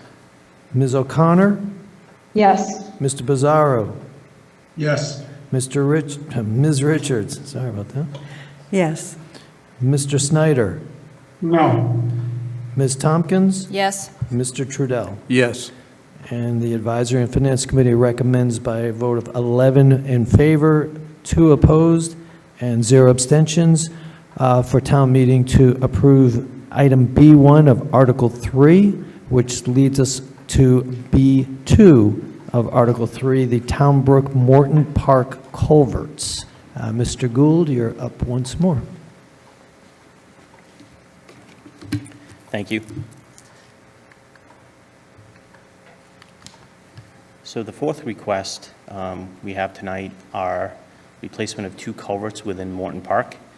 If you were to enter into the back entrance of Morton Park, you would cross over both of these 2 culverts. One is what we refer to as a small box culvert, which is on an unnamed tributary that connects to Town Brook, and then further into the park is an arch culvert. I'll show you photographs of both so you can distinguish between them. Both of these culverts have weight restrictions and are posted based on their condition. That small box culvert that you come into first has a steel plate over the top of it currently.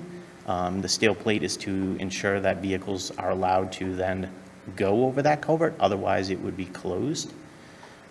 Both of these culverts are undersized, particularly the arch. The arch is the culvert I'll show you that flows through Town Brook.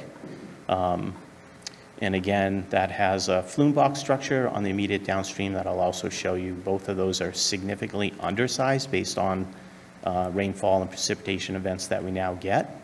The total project cost is $5.3835. The reason that this project is with my department is because Federal Highway had a rather unique funding opportunity where you could apply for funding to replace culverts if those culverts passed diatomous fish.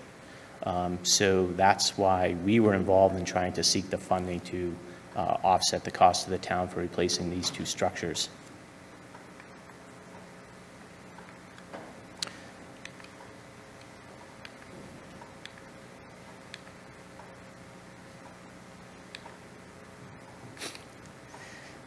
Apologize, there we go. So this is the so-called arch culvert. It is a rather unique structure in that it is a keystone arch bridge. It has no structural concrete or steel or rebar in it. And you can see it's significantly undersized based on the water sheet that's trying to fit through that during an event. That is currently posted for weight restrictions. Immediately downstream of that is this flume control structure here, which is also a restriction. The bridge that I just showed you, that arch is right here. So water is flowing this way through the arch and then coming through this structure.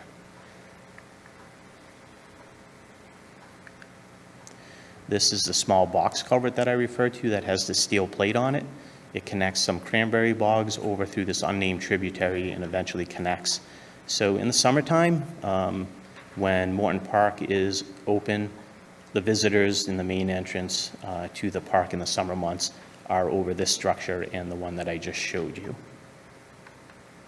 That rather unique program that was established by Federal Highway to replace was born out of the Pacific Northwest, ideally suited for passage of salmon, which obviously exists in the Pacific Northwest in Washington, Oregon, and Northern California, and the Snake River up here in Idaho. Maine Department of Transportation did quite well up here, and then the only project funded in the Commonwealth and was our project.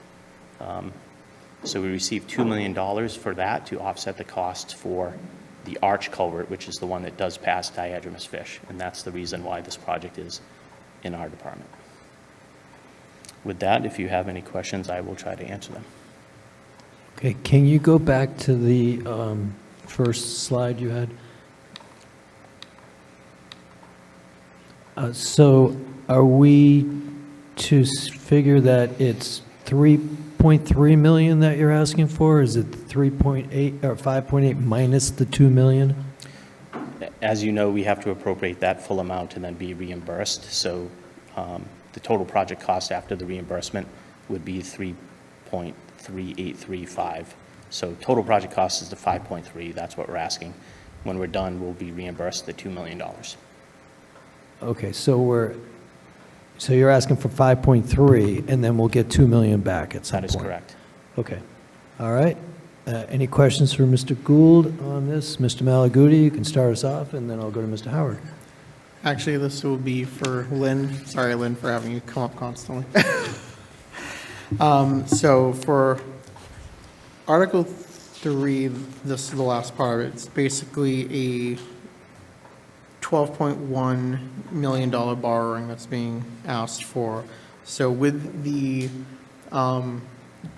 reimbursable grant, would this be all given in one lump sum to go out, or are we going to go like in a couple procedures to? Yeah, so what we do in borrowing is we base it on cash flow when the project starts. So if someone, if David starts the project, and the reason why we authorize to borrow 5.3 million is because we need to sign a contract, depending on however it's going to cost. Then we find out how much it's going to cost when it comes in, and then we start borrowing.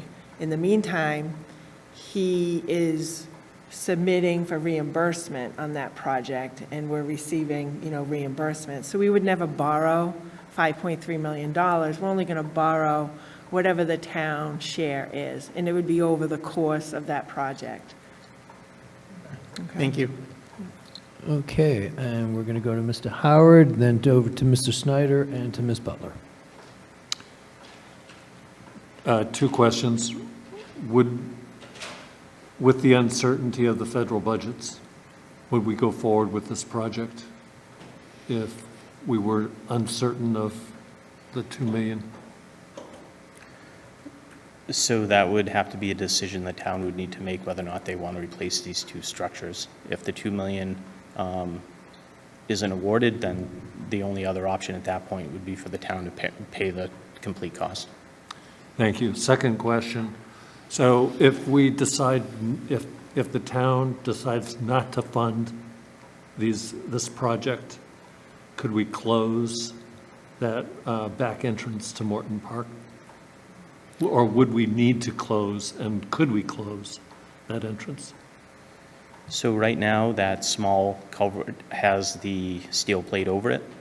The arch culvert has a weight restriction. They both have weight restrictions. So I would say that if it's not funded, the most prudent thing to do would have these structures re-inspected to see if they've deteriorated since the last inspection, which was probably approximately 18 months to two years ago, and see if there's been any change. And that would tell you, based on an engineer's opinion, if they could remain open or should be shut down or should have a further weight restriction placed upon them. Thank you. Okay, and let's see, I was going to go to, who's out there? Ms. Butler, and then over to Ms. O'Connor. Okay, thank you. I think that I drove out to there to see this, didn't I? I believe you did. And the road that the people who live there have to drive on is really, really poor. Correct. At best of circumstances, and if we were to have high snow or something, would you be able to plow it and let the people out? So one of the challenges of doing this project, just from a construction sequence, is we can do one at a time. We would bid it as one project because again we save money that way. But we'd have to keep one of these culverts open at all times, so we could only work on one at a time because, to your point, people drive over these to get to their homes. So we need to ensure that they can get to their homes, that emergency vehicles, that home heating oil, all those things have access over one of these to get there. So does that have access, does that bring about something that we have to do because we have to let people be able to get in and out of their homes? I guess the answer to that would depend on how safely you want to provide them and access to get to their homes. So we can replace them and give them safe culverts to cross over, or we can have them re-inspected and see how long they're viable for. At some point, they need to be replaced. Okay, thank you. Okay, thank you. Ms. O'Connor, you have the floor, and then Ms. Richards after that. Thank you. Not completely familiar with how government grants work, but considering all of the uncertainty, is there like an expiration date, a timeline that the work has to get started by in order to get these funds? So this particular grant program allows a 5-year performance period. We are in Okay. year 2, so similar to the previous project. We are almost complete with the design and permitting. And again, we would hope to do this project if funding was approved. We would hope to be able to do it in September, similar time of year restrictions. That would be our goal to start in this coming fall. Okay. Thank you. You're welcome. Okay, thank you. And now to Ms. Richards. The floor is yours. Thank you.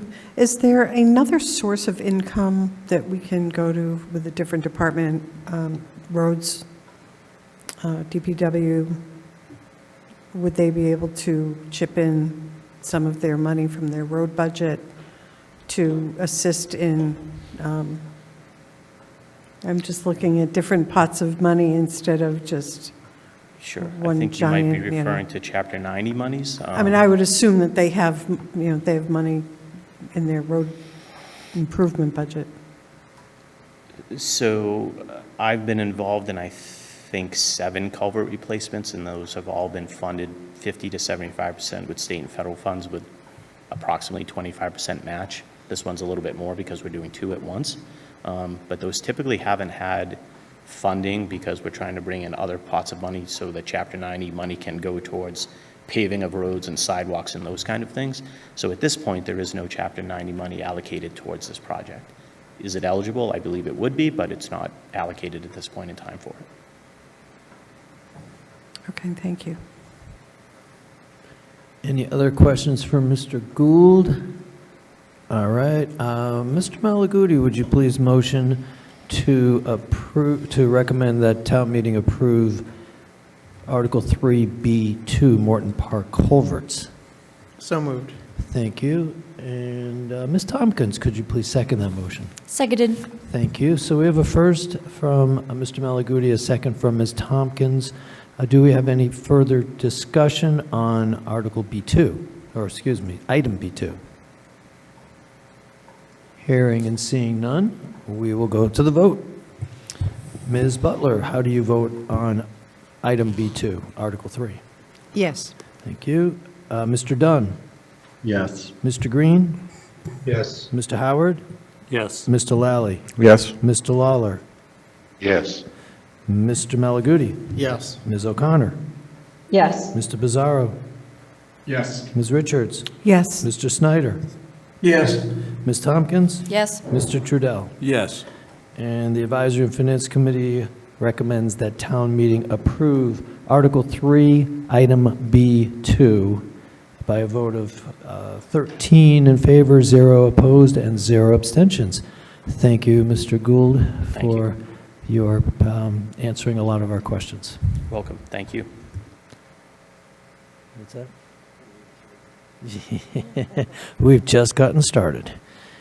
Okay, if you're just tuning in now, we are the Advisory and Finance Committee, and we are in the middle of our February 27th meeting. We have just made it through Article 3, and we're moving on to Article 4, Capital Improvement Software, to see if the town will vote to raise or appropriate or transfer from available funds the cost of services, including the payment of costs incremental and related to the Crystal Reporting Services migration for the Finance Department, or take any other action relative thereto. And coming up to address this article is Lynn Barrett, the Finance Director of the Town of Plymouth. Thank you. I just want to clarify, the article isn't a capital project. The town, assistant town manager has since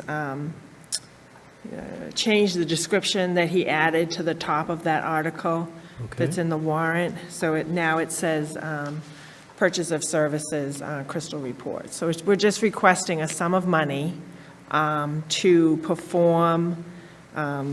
In the memo, it talks about, and this is all techie stuff, okay? So I'm not really familiar with exactly how that whole world works, but we use Crystal Reports as a report writing tool that takes all the information out of our financial management system and puts it into nice, pretty reports, because the canned report system from the financial management system isn't all that great and not very user-friendly. So over the years, I mean, we've had Munis, our software, since 2007. And since then, we've been using these Crystal Reports. Your budget reports that we put in your books, those are Crystal Reports. I mean, we've identified in here every department and the number of reports that we have in those departments. So basically every single department uses Crystal Reports. It's a really critical tool that we use. So we've estimated the cost of converting these reports from the current platform that they sort of live and work under to be converted to Microsoft SSRS, which is Tyler's, our software company, Tyler SSRS Services. So that's what we're requesting, and we're recommending that this be funded from free cash. Okay, thank you, Ms. Barrett. And I have a question here from Ms. Richards. Hi, Ms. Barrett. This is sort of a comment as opposed to maybe a question. As you know, I use Crystal Reports, and that was a great explanation on how you use it. And I was sad to say here that Crystal Reports was being phased out. And I am going to, this should be a discussion, but I am going to support this. All of your reports are in Crystal Report, and I've seen them.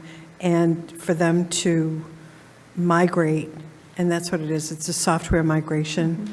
And what they're doing is they're doing a software migration from your SQL database. And it's going to be a huge undertaking for them to do that into yet another reporting process. So I will support that. So my question is, when are they anticipated to start this? So it's why we asked for it in the special. So we would actually probably get started with it, this spring. Our Tyler is expected to quote unquote, sort of end the current service that they have right now in October of 2026. So, we've got some time, but I think all of the Munis clients are sort of under the same, we're all sort of under the same gun, because a lot of us implemented Crystal Reports as part of, when we signed on to them. So, it is going to take some time. And and some reports might be really quick to do because they're very easy reports, but then there are other reports that might take a little bit longer. So I'm sure we'll get all the low-hanging fruit done first and then, work on the larger ones. So hopefully we've given ourselves enough time to do it. And even we've heard that potentially there could be enough crying and screaming from clients that, oh, you need to, extend it a little bit more, but they definitely warned us well in advance that this was going to be happening. And this is also for the schools? Yes. Because when I did talk to Dr. Blaisdell, and this was a few months back, about Crystal Reports, and I said, well, why don't you share the Crystal Reports, software? And he said, well, we get it at a much better cost than the town. But, so I guess. Their Crystal is under our contract. It's the same contract? Yes. Because they have it in their budget. Yeah. No, their school reports are included in here. No, So they I have- see, there's I see that, 37 but their reports in software here. is separate. They separate it out in their budget. They may pay for their services their for Crystal services. Report, Yeah. professional services. Yeah, I mean, they pay for their own when it comes to that, yeah. But we're all one town. We've got all these different departments, so I've just requested the money, for everybody. Okay, thank you. Okay, Mr. Howard, the floor Thank is you. yours, and then I'll Mr. go up to Mr. Lawler. I see that you've identified 335 reports. Have those reports been evaluated to be sure that they're still needed? Yeah, so we were notified last spring that this was happening back in May of 2024. Every department, IT had every department go through an exercise of going through each report to see, do we still use this report? Is this just a one-time report? That kind of thing. So we've already weeded out all of those things. Thank you. Okay, thank you. We're going up to Mr. Lawler. The floor is yours. Thank you very much.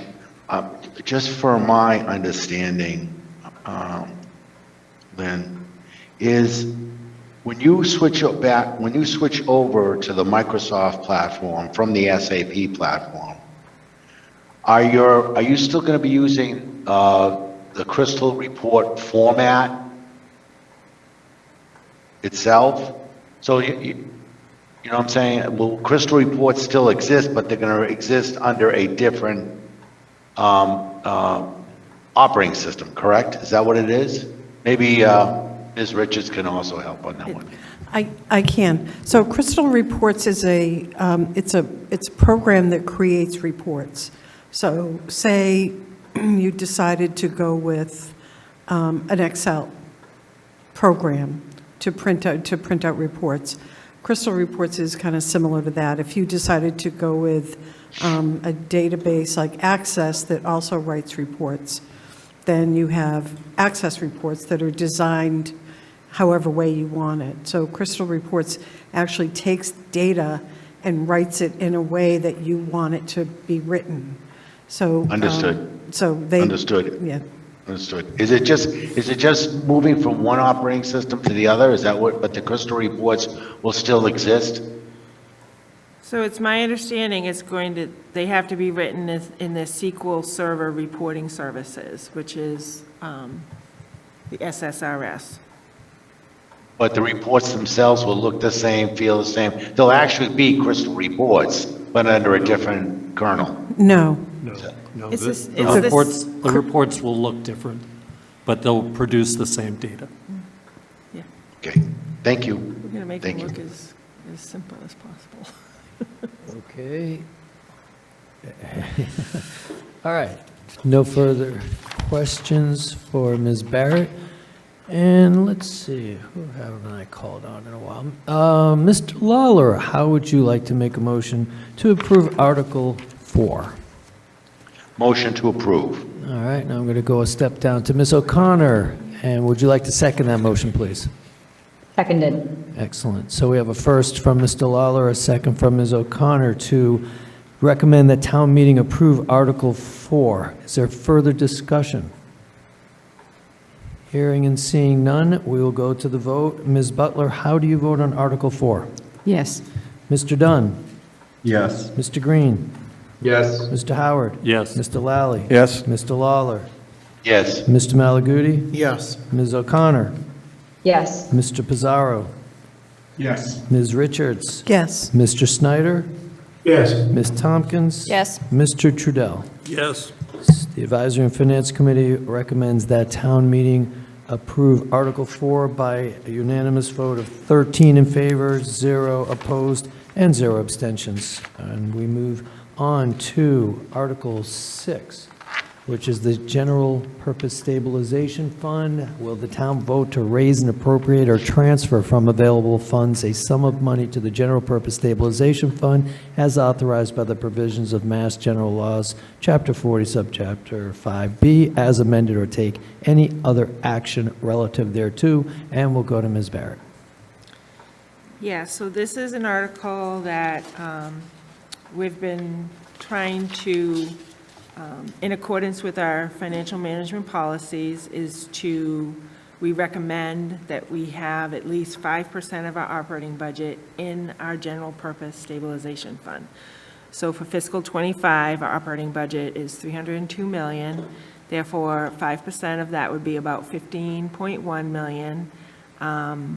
So I'm recommending at this time to move $525,000 from free cash to the general purpose stabilization fund. The current balance in that fund is approximately, $14 million. So we are getting very close to our goal.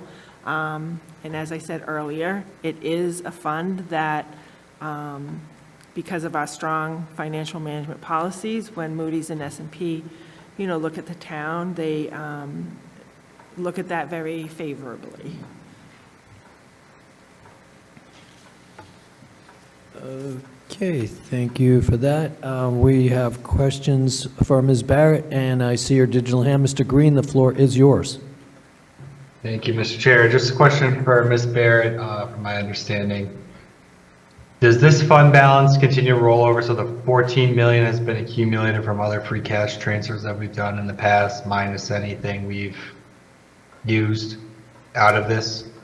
Yes, and it's also invested. So it's invested Yeah. because we don't use it consistently.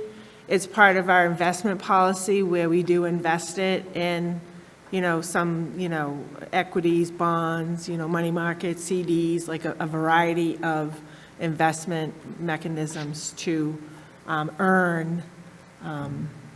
have investment earnings on it. So over the years, it's stuff that's been deposited in there, earnings that we have earned, and any withdrawals. Yep.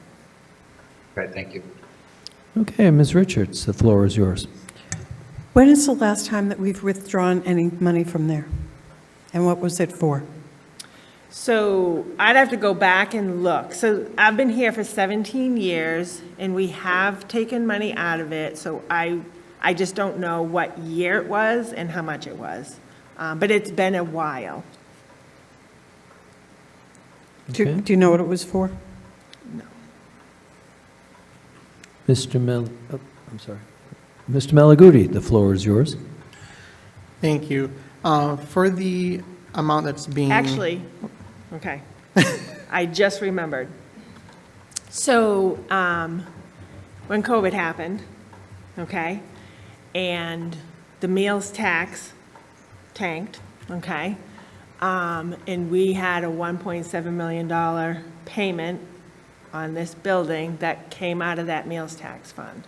So I did recommend to town meeting that we do, what we did was we did like a year and a half worth of payment. So we did 1.7, another 600,000 out of the general purpose stabilization fund instead of taking it out of the meals tax fund, to give the meals tax fund sort of a stay and, help it build up again as we were coming back from COVID.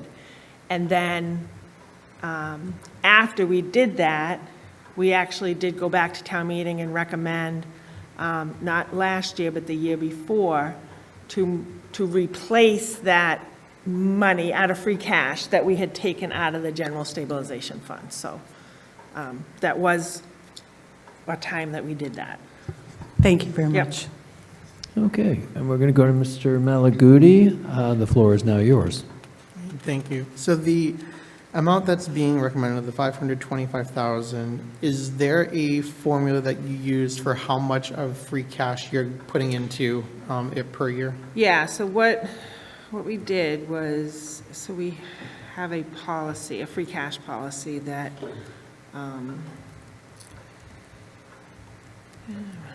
and it is in accordance with that free cash policy. Our free cash policy is to One, whatever monies goes into free cash at the end of the year for the pavement management stabilization fund, we move that money out to pavement management stabilization, okay?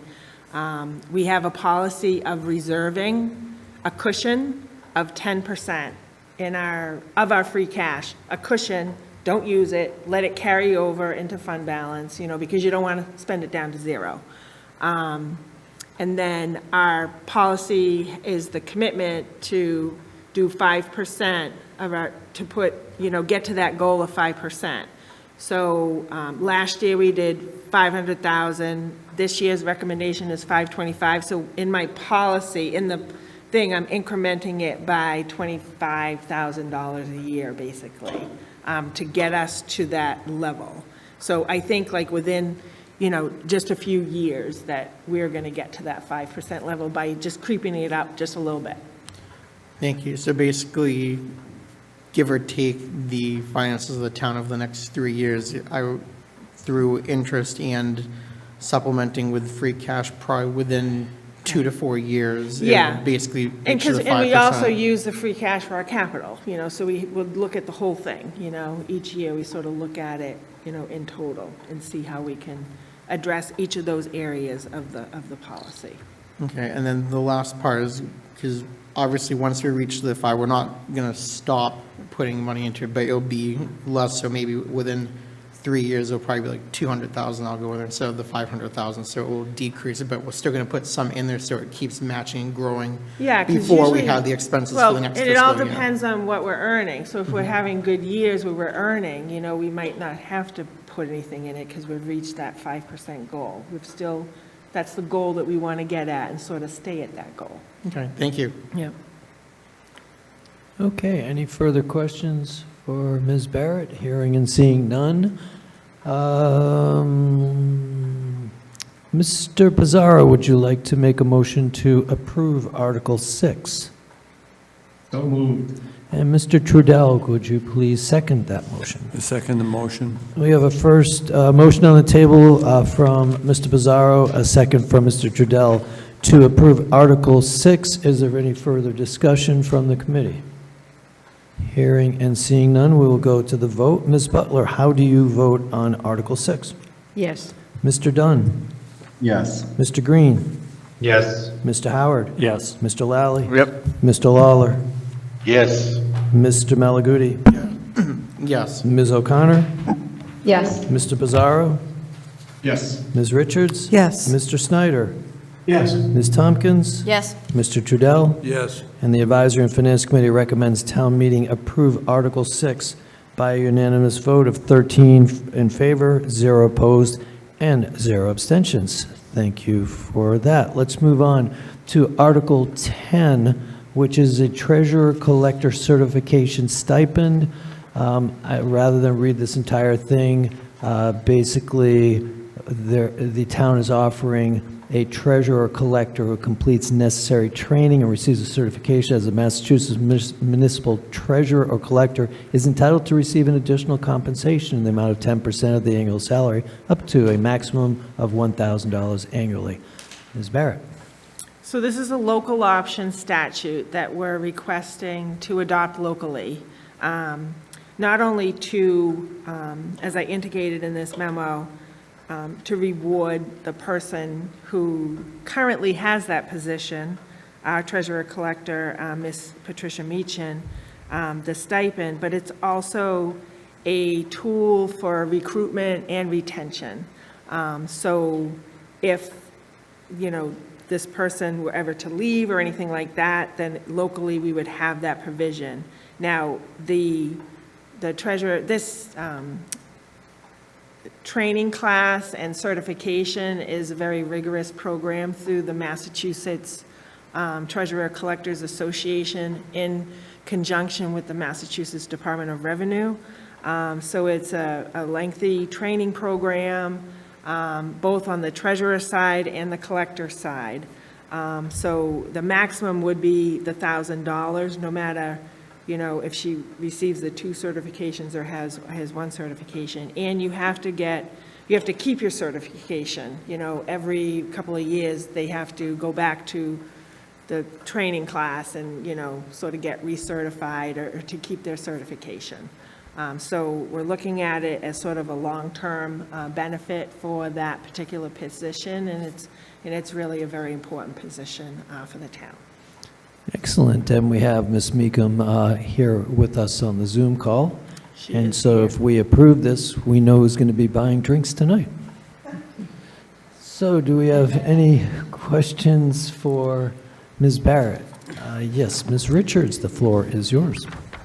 Is this a union position? Immediately after town meeting. Is this a union position? Yes, it is. It is, okay. Is it in the contract for that position?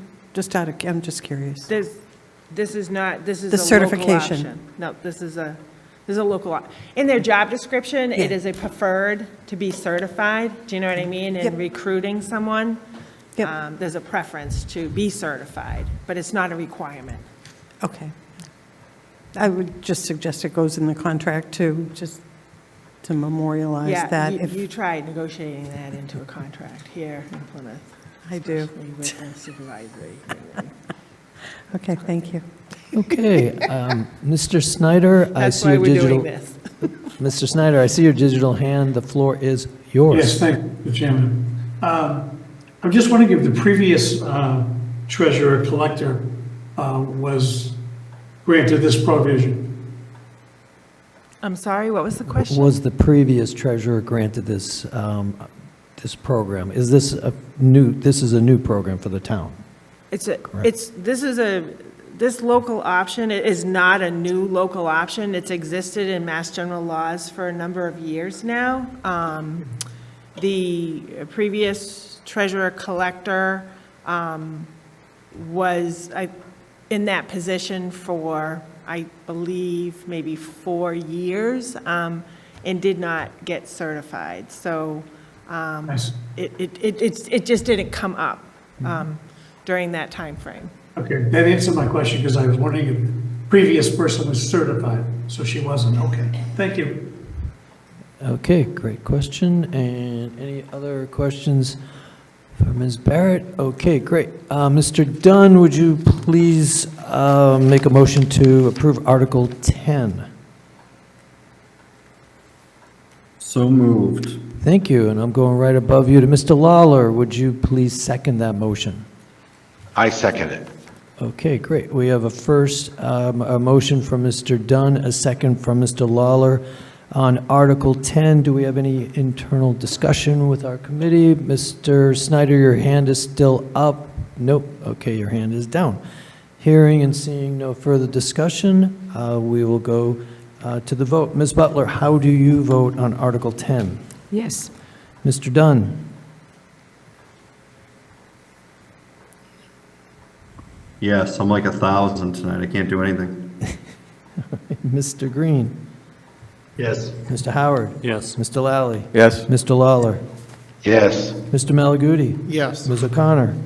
Yes. Mr. Pizarro? Yes. Ms. Richards? Yes. Mr. Snyder? Yes, Ms. Tompkins? Yes. Mr. Trudell? Yes. And the Advisory and Finance Committee recommends town meeting approve Article 10 with a unanimous vote of 13 in favor, 0 opposed, and 0 abstentions, which brings us to Article you. 11. And Ms. Barrett, will you be speaking to that, or will Ms. Meekum be speaking to that? So Ms. Meechin is going to speak to it. She actually is on a laptop that doesn't have a camera, so I apologize that you can't see her, but she is going to present this article, and I'm just here for backup. Excellent. Okay, Ms. Meechin, sorry, did I pronounce that correctly? Meechin. Okay, the floor is yours. Good evening. I'm Patricia Meechin, Treasurer Collector, and tonight I'm looking to have you approve to amend the bylaw for Section 71-5 perpetual care funds. I have worked closely with our investment management group, and we are looking for a recommendation to strike the existing language of this section of the bylaw and replace it to reflect the current Mass General laws. Updating this language would ensure that we are in compliance with the prudent investor rule which was accepted at the fall annual town meeting on October 19th, 2024, as well as in addition to the investment policy, which was just updated and approved by the Select Board on February 11th, 2025. Okay, thank you for that. Do we have any questions for Ms. Meacham? No? Okay, excellent. Hearing and seeing none. Mr. Green, would you please make a motion to approve Article 11? Motion to approve Article 11. Thank you. Mr. Lally, would you please second that motion? Second. We have a first from Mr. Green and a second from Mr. Lally to approve Article 11. Do we have any discussion? Hearing and seeing none. Ms. Butler, how do you vote? Yes. Mr. Dunn? Yes. Mr. Green? Yes. Mr. Howard? Yes. Mr. Lally? Yes. Mr. Lawler? Yes. Mr. Malaguti? Yes. Ms. O'Connor? Yes. Ms. Richards? Yes. Mr. Snyder? Yes. Mr. Pizarro? Yes. Ms. Tompkins? Yes. And Mr. Trudell? Yes. Thank you. The Advisory and Finance Committee recommends town meeting approve Article 11 by a vote of 13 in favor, 0 opposed, 0 abstentions, and that takes us to, thank you, Ms. Barrett. She's out the door before I could even thank her. We were all. I think we wore her out. Yeah. Okay, that takes us to the actually the public comment. Do we have any public here who would like to comment? Hearing and seeing none. We are looking at older new business, so coming up next week, spoiler alert, we have on Wednesday, Article 12, which we will be discussing, and at this point, we have nothing else on the docket, possibly Eversource, but maybe not. So we'll see. That will be a surprise. We'll leave that to make you guys come just to see. And that's any... Okay, sure. Ms. Butler and then Mr. Howard. Okay, for new business, I'd like to say the clock ticking is driving me crazy. Okay. Would you like a citizen's petition on that one? Yeah, can we ask facilities to stop the clock, please? Stop the clock. Well, it's integral to its function. So this actually changed from yesterday to today. Yeah. It just started ticking today? No, they replaced the mechanism. Oh. Must have been earlier today because it wasn't doing this yesterday. It's annoying. Okay. So Jeanette, is that a request to facilities management? Where do we go with this one? I'll take it up with facilities. Oh, thank you. I appreciate you taking that off my plate. Okay, Mr. Howard, you have another new, No, old... that one was Ms. Butler's. That was yours. Okay, so now you... Mine is under other. Jeanette, the memo that we have in our packet for March 5th, is this the updated version of the wording that we're going to be reviewing? Yes, I just received that this afternoon from the Assistant Town Manager, and that is the amended wording that the Select Board voted Okay. Tuesday night. The date on the memo was not changed. It's in the packet. It's in the packet, but, so this is the updated wording. The memo is from the police chief explaining the article, not from the warrant language, I believe is on page 2. I always include the warrant language. It should be right after the agenda. That is the wording.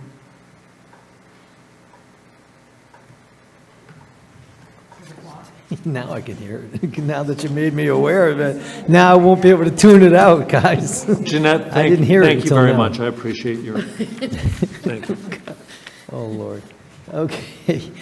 Ms. Richards, the floor is yours. And Now then I'm that going to I- go to Mr. Dunn and Mr. Lawler. Now that I see that there are precinct caucuses coming up, Yes. when do we expect our books? our assignments. The books go to the printer on Wednesday Oh, all night. right, okay. The books go to print on next Friday, and you will have, well, they'll be available the following week if you want to pick it up. Otherwise, I mail them. Yeah, and I was just, not that I'm anxious for them, but I'm just wondering what the precinct caucuses are using. And I'm expecting them back from the printer on March 12th, and thereafter they will be mailed. So So some, they won't have them. right, some of the caucuses are like next week, so, Well, they have scheduled them prior to all the right, so. schedule. The I'll schedule go- is always the same, and it's by the town charter. I'll go back to the chair of the precinct chairs and ask that they reschedule the meetings for next week to a further date. Thank you. So that we have the books. All right, excellent question. All right, Mr. Dunn and then Mr. Lawler. The floor is yours, Mr. Dunn. Mine is just nonsense. I just want to give a shout out to the control room for zooming in on the clock during that discussion on the clock. That was some great camera work. All right, we'll take that. Mr. Lawler, do you have a similar comment? Tick tock, tick tock. I just want to make the committee aware of the patience of both Jeanette and Lynn today. I had a visit over there for about an hour and 15 minutes, going over the smallest details of grants, state and federal grants, understanding grant scheduling, understanding school grants, specifically in the state and federal area, understanding and doing deep dives into funding of the schools and all sorts of monies received. It was such an education, and I just want to let everyone know that between Jeanette and Lynn, they were able to put up with me. They were bouncing off the walls by the time I was done with them, but it was all good. And there's just so much to know, but I just want to say just thank you so much for the time. I appreciate it. Well, there you go. Should we put in a motion for hazard pay for these two? Close to it. fine ladies? It was almost there. Things were not thrown, though. It was okay. Things were not thrown. Well, that's positive. Okay, I'll give the public one more chance to say, oh, I'm sorry, I have a comment from Mr. Malaguti. Thank you, and I know it's getting late, so I'm going to make this quick. With our discussions tonight, and obviously over the past couple months of us looking creatively at some of the budgets, whether we took any money out of the budgets or retooled thinking of the budgets, I think that our discussions, especially yesterday with Kelly about the electronic formatting for postage and all that, our discussion tonight with the facilities budget and different funding mechanisms for that, and just our overall thinking generally this year, I think this should be looked at, especially as we go forward, not just to the fall, but for next fiscal budget process, that we start making these decisions, that maybe if we do have capital that's coming out for facilities, that maybe we start looking at saying, well, how do we allocate this amount from this fund as a motion for next year's budget, so that we can actually start pushing the town officials into a direction that we actually use these funds that taxpayers have funded over these years, and not just let them sit and gather dust/interest. Okay, thank you. Mr. Malaguti, Mr. Lawler, the floor is yours. No, I'm sorry, all done. Mr. Lally, I'm sorry. Yeah, I scared you guys, didn't I? All right, Mr. Lally, the floor is yours. I'll let that one go. Well, I think, given the discussion tonight too, I'm not sure that us making motions, I'm trying to figure out, we have some ideas, It's how do we affect those ideas? And us making motions may not be the way to do that. Last night it was the airport. Well, I would suggest that maybe we go beat on the planning board for a little bit, or figure out where's the department in town to communicate those ideas. Or, if we want the select board to spend down the nuclear stabilization, then, how do we make that presence known? I think, if those are ideas we want to pursue, because as Lynn, appropriately pointed out, the warrant article is going to go to town meeting. We'll probably bring up the fact that we had an amendment to that and give town meeting an opportunity to do that, but town meeting is probably not the best time to introduce something like that. And I'm just, we've got ideas, but how are we going to affect those ideas? And I suggest that we haven't thought about that very well, and I don't want to get into it any more than tonight than we need to, but it's just a thought to take home tonight in case you can't sleep. Thank you. That's it's an interesting topic, and I think it's something it's getting ahead of it than being on the tail end, which is where we typically are. So I get that. Okay, something to keep in mind. Any other comments before we? Yes. Could I just change the date? It's actually Friday, March 14th, that the books will be back from the printer, not the 12th. So they'll be mailed thereafter.